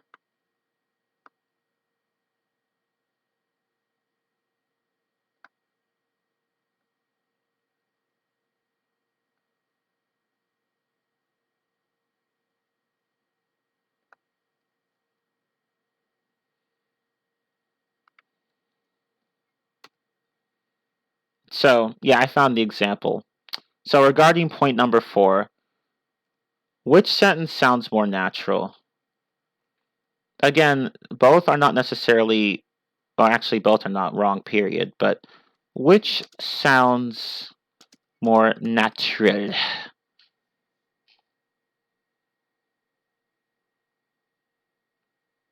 Regarding adverb placement. Yeah, exactly, 2. I closed very quietly the door. I closed the door very quietly would sound better. I closed the door very quietly.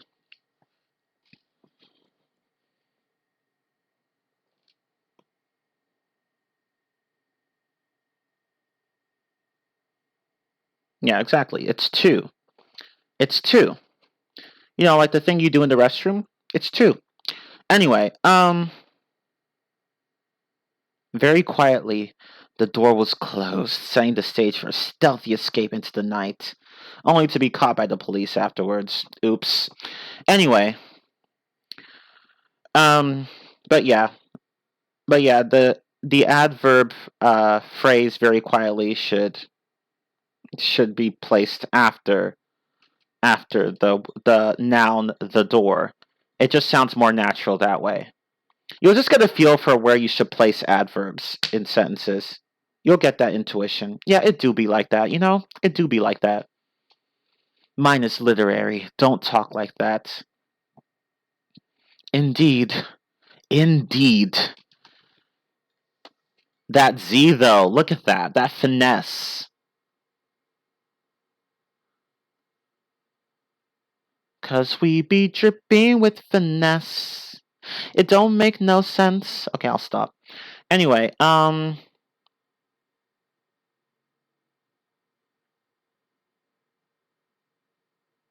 don't stop.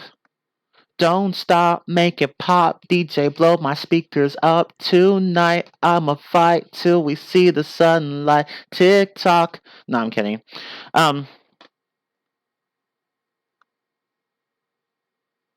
Finesse. That's an actual brand? What? Oh, thank you. Brank. Drank. Drank. Brank drank. What did he drink? I don't know. He drank. He drunk. He drank. He drunk. Okay, I'll stop. Anyway, someone record his voice. I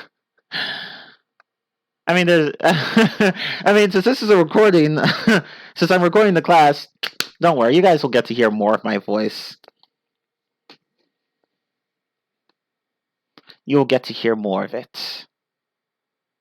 But let's go back to the recap.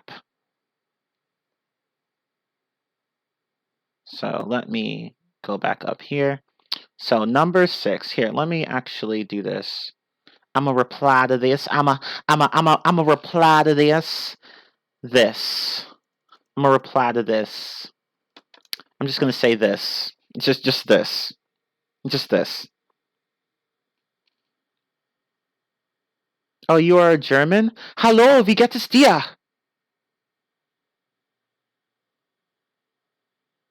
Okay, let's see. So,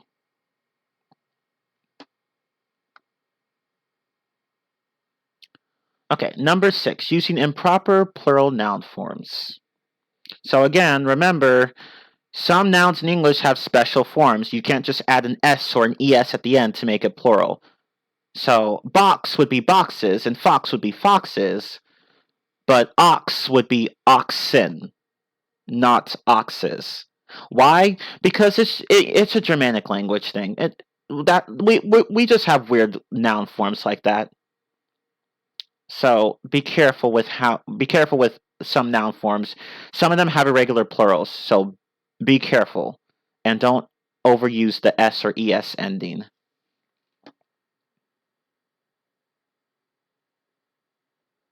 Okay. Because it's English. Yeah, exactly.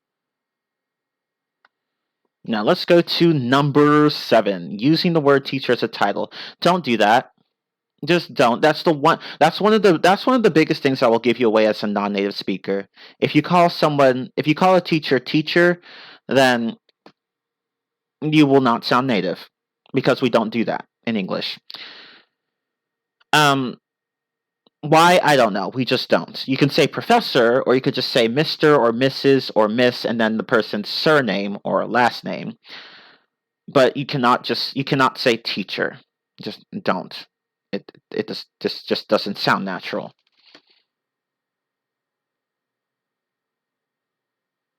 You and your French, Miss Ducky. You and your French.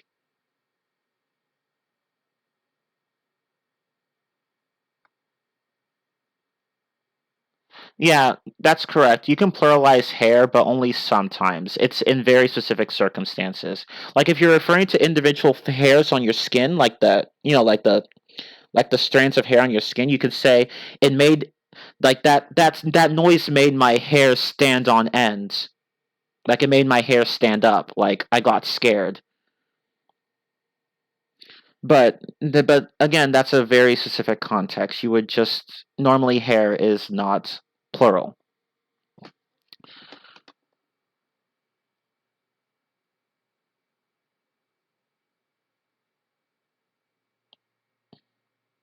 Okay. What else?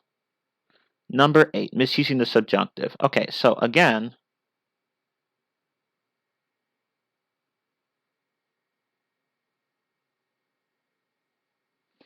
I would say not there. It's more like I have a few coarse hairs on my chin I'd like to pluck out as to not look like a man. Well, I mean, you do you, I guess. I guess. I mean, okay. I don't need to know everything, but okay. Okay. No, I'm playing. But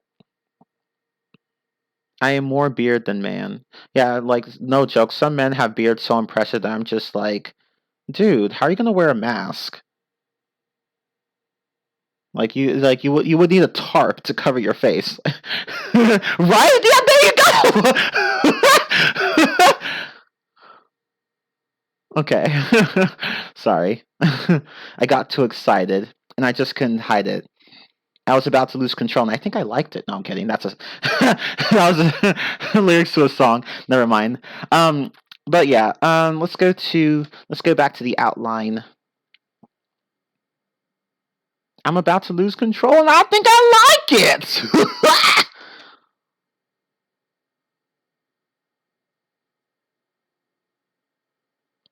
Okay, but yeah, number 8, misusing the subjunctive. Okay, so don't say things like "I want that you help me." No, I want you to help me. Or don't say I would like that she come home. No, I would like for her to come home. Would sound more natural. So, and languages like Spanish, French, Italian, Portuguese, blah blah blah, whatever, you get the idea. Romance languages, you would use a subjunctive like that, but in English, no, we don't do that. We don't. We do not. We have a subjunctive, of course, but we don't use it like that. So just keep that in mind.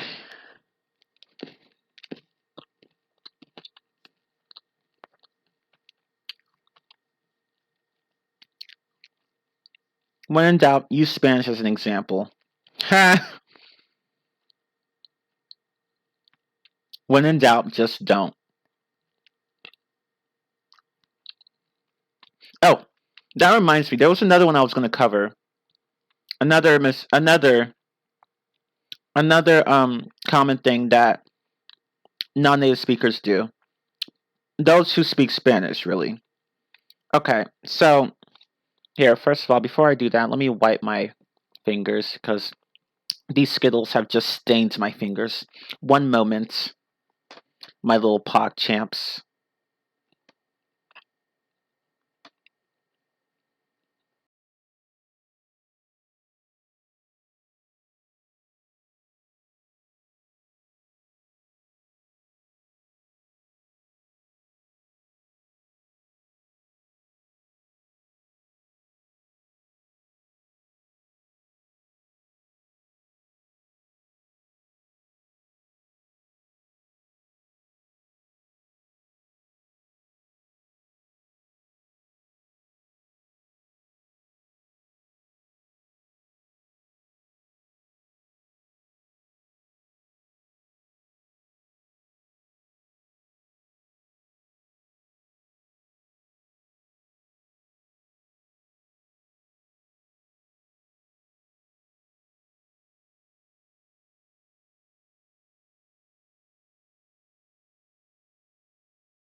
All right, I am back. Ew, he's dipping his hair in the mud. Gross. Ugh.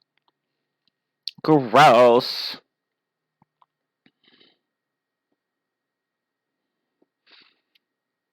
Okay. Well, actually, I'll talk about that. I'll talk about that example late. The thing I was going to talk about later. Let's just keep going. Okay. So number 9, misusing a thesaurus. Don't. Don't. Thank you, Brank. Thank you so much. You get a heart. He gets a heart. He gets a heart. He gets a heart. He gets a heart. He got a heart. But anyway, number 9, misusing a thesaurus. Don't do it. Just don't do it. If you, it's better to sound simple than to sound really fancy and but unnatural and inconsistent. Don't be a Stephanie Meyer. You know, the girl who wrote Twilight. Don't be like her. Don't be like her. It's not even just that. She just makes so many technical mistakes as a writer. Just don't no, don't just don't. Don't write like her. Okay, but anyway. Is it? I don't know how to pronounce her last name. That's how I've heard it pronounced. But who knows? Is that the cat from Sailor Moon? What? Which I've never watched. I've never watched it. Why are you hating on my subjunctive? Because I can. Why is he screaming? Because I hate bad grammar, that's why. Luna! Luna's the best!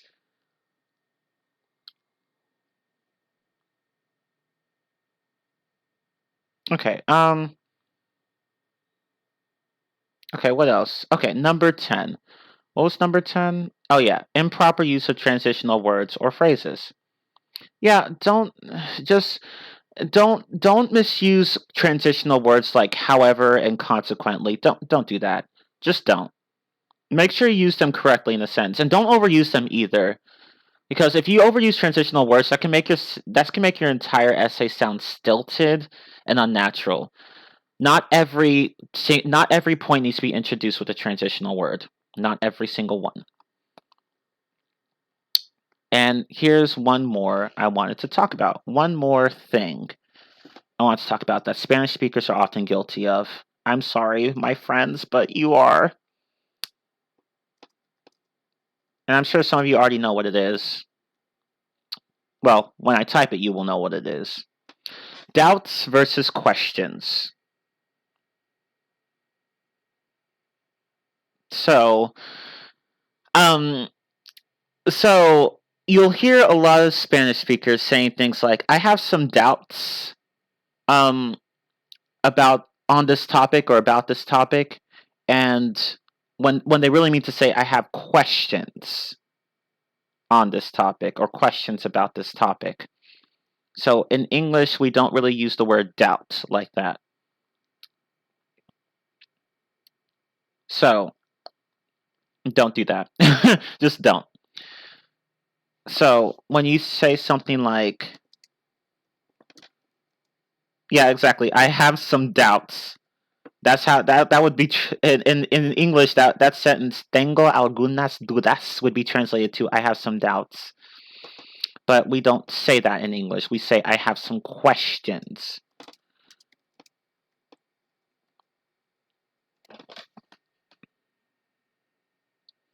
Although I can think of a context where I have some doubts could work, but that's regarding things like, you know, whether when you want to question something you believe, that's when you have a doubt. So in context like that, that could work. A sentence like that could work. But typically people when people say I have some doubts, they mean I have some questions. The ones who confuse the words doubts and questions. Yeah, exactly. Like if it doesn't seem believable or credible, then you're doubting it, right? Whatever it is that you're doubting. So again, doubts and questions, two different concepts. But in Spanish, they're interchangeable, at least in certain contexts. So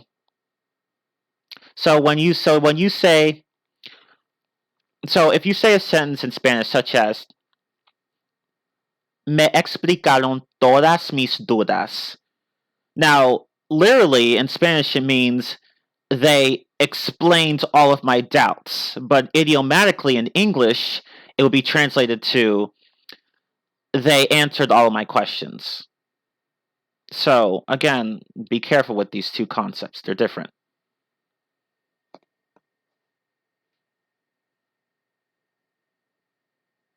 I might as well type that just so you guys understand.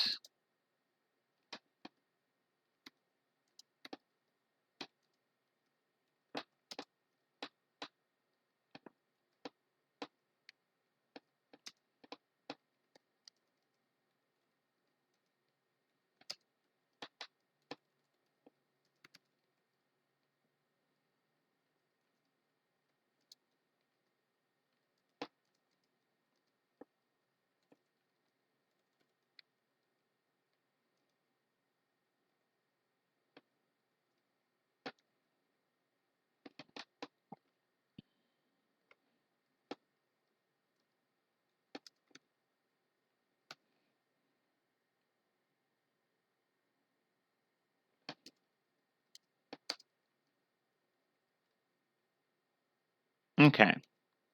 So, you have a sentence in Spanish like, ellos me explicaron todas mis dudas. Now, literally, it means they explained all of my doubts to me. But idiomatically, it means they answered all my questions. Or if you want to use the word doubts, you could say they cleared my doubts. So, or rather, they cleared my doubts up, but whatever. So, again, be really careful with these two words, doubts and questions, different things. I think it might not just be Spanish, but I don't know the other Romance languages, so I wouldn't know. But that is something that Spanish speakers tend to do.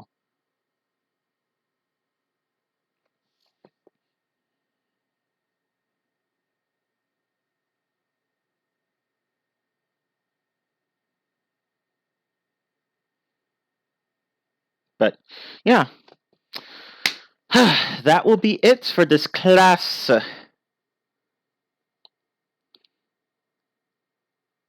Espero que les haya gustado esta clase. I hope that you all have enjoyed this class. What? I just showed up! Oh dear. Oh no, Emma. Oh, 9. What? I forgot how to read Japanese. I forgot what that even... I forgot how to read hiragana. Muchas gracias. No hay de qué. Fue un placer. It was nothing. It was a pleasure. Arigatou gozaimasu. Oh, okay, I see.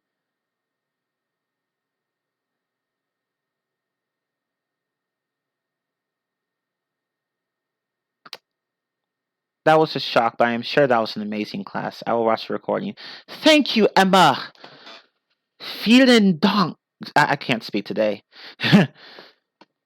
But yeah, thank you very much.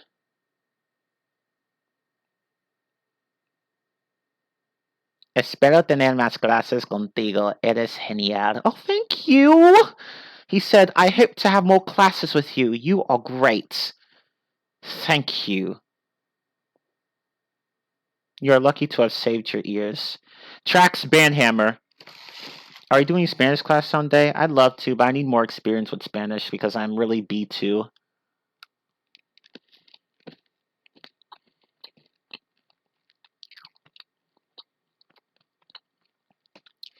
It's like, ojalá que pudiera hablar español, but I can't. So, what can you do? Anyway,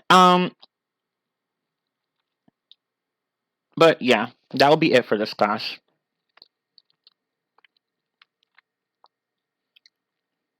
I would totally come to your Spanish class. I started learning Spanish 2 months ago. Pog! Gut gemacht.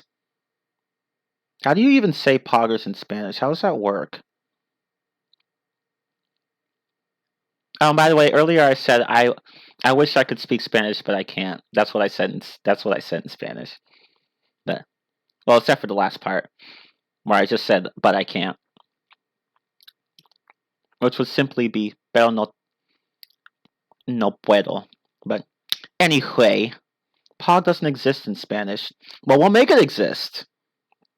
We'll just make it exist. Not yet, right? Right? Like, it will happen. It will happen. It'll happen.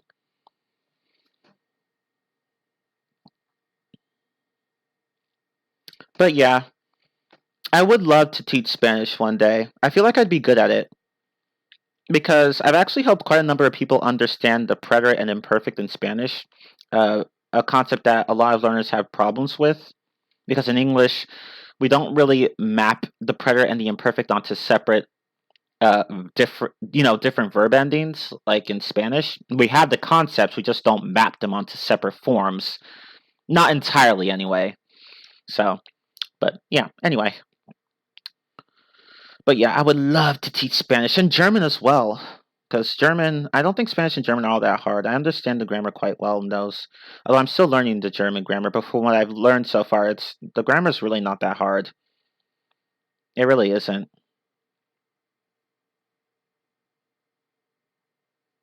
But anyway, that'll be it for this class. I hope you have all enjoyed it. And again, don't say any of these things or you will not sound like a native, and you want to sound like a native. Although, I will say one thing. It's good to sound like a native, but don't do it at the expense of communication. It's good to sound like a native, but the more important thing is to be able to communicate and express yourself, even if you don't sound perfect. So, prioritize communication over grammatical accuracy or naturalness. Umfahren is the opposite of umfahren. Umfahren. I'm sorry, I can't read today. Umfahren. German is easy. Ha ha ha.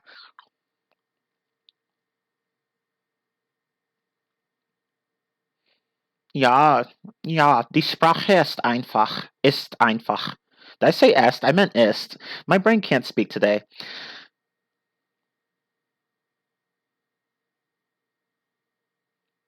Okay, but anyway, that will be it for this class. I hope you've all enjoyed it, my little pog chumps. So I shall be going now.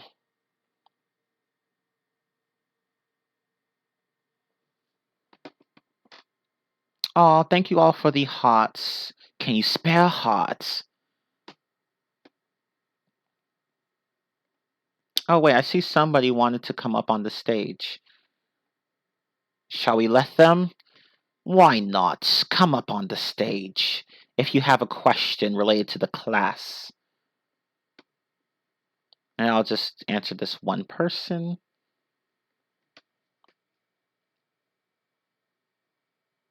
Hello?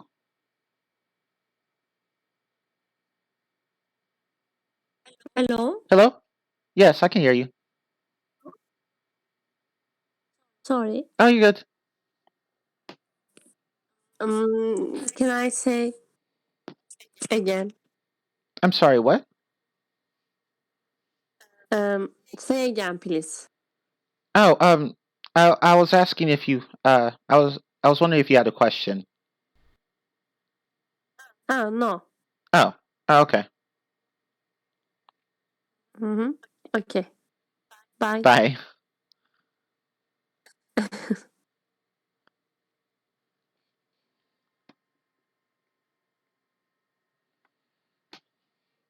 Oh, I guess she didn't have one. That's okay.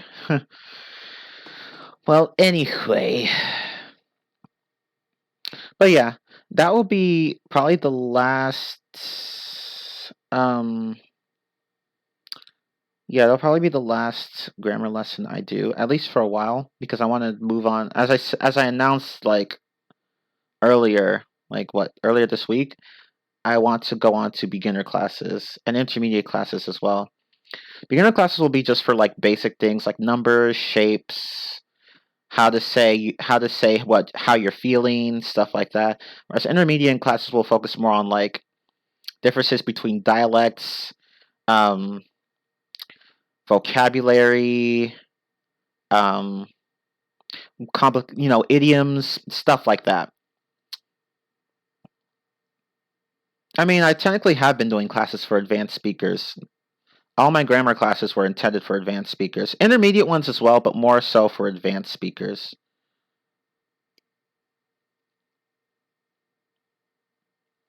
But next week I will have 2 more classes before I start doing beginner classes. And next week I'm going to have a question and answer session about grammar, just about grammar, so not about pronunciation or accent or anything like that. And after that, I will have another question and answer session where you can ask me literally anything. Like, it doesn't have to be grammar related or even English related. As long as it's not a personal, controversial, or inappropriate question, then ask me anything. Like, you could ask questions about me or stuff like that. But anyway, I know most participants today weren't advanced, but but I have stated in the past that these classes were intended for advanced speakers. But if you can understand and follow along, then perfect. Perfect. Perfect. It's perfect. God, I don't know why some people even say that. Anyway.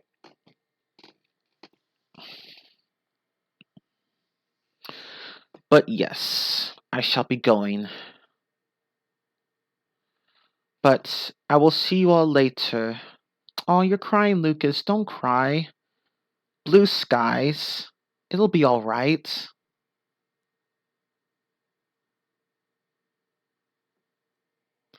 But anyway.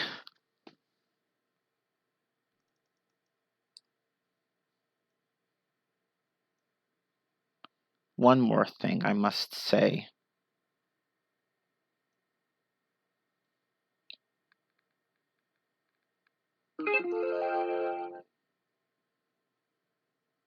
Oh, sorry, that was my phone.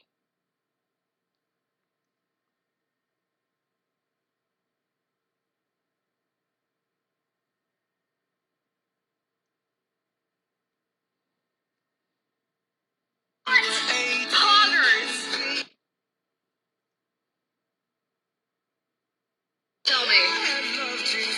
What? Poggers!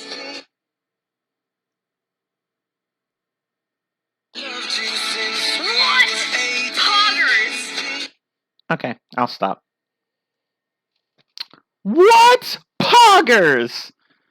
But anyway, I'll see you all next time, my little pog chaps. And until then, keep smiling and pogging.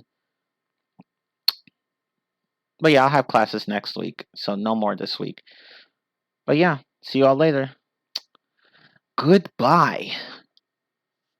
And stay safe. Manténganse seguros. Stay safe, my friends. Bye.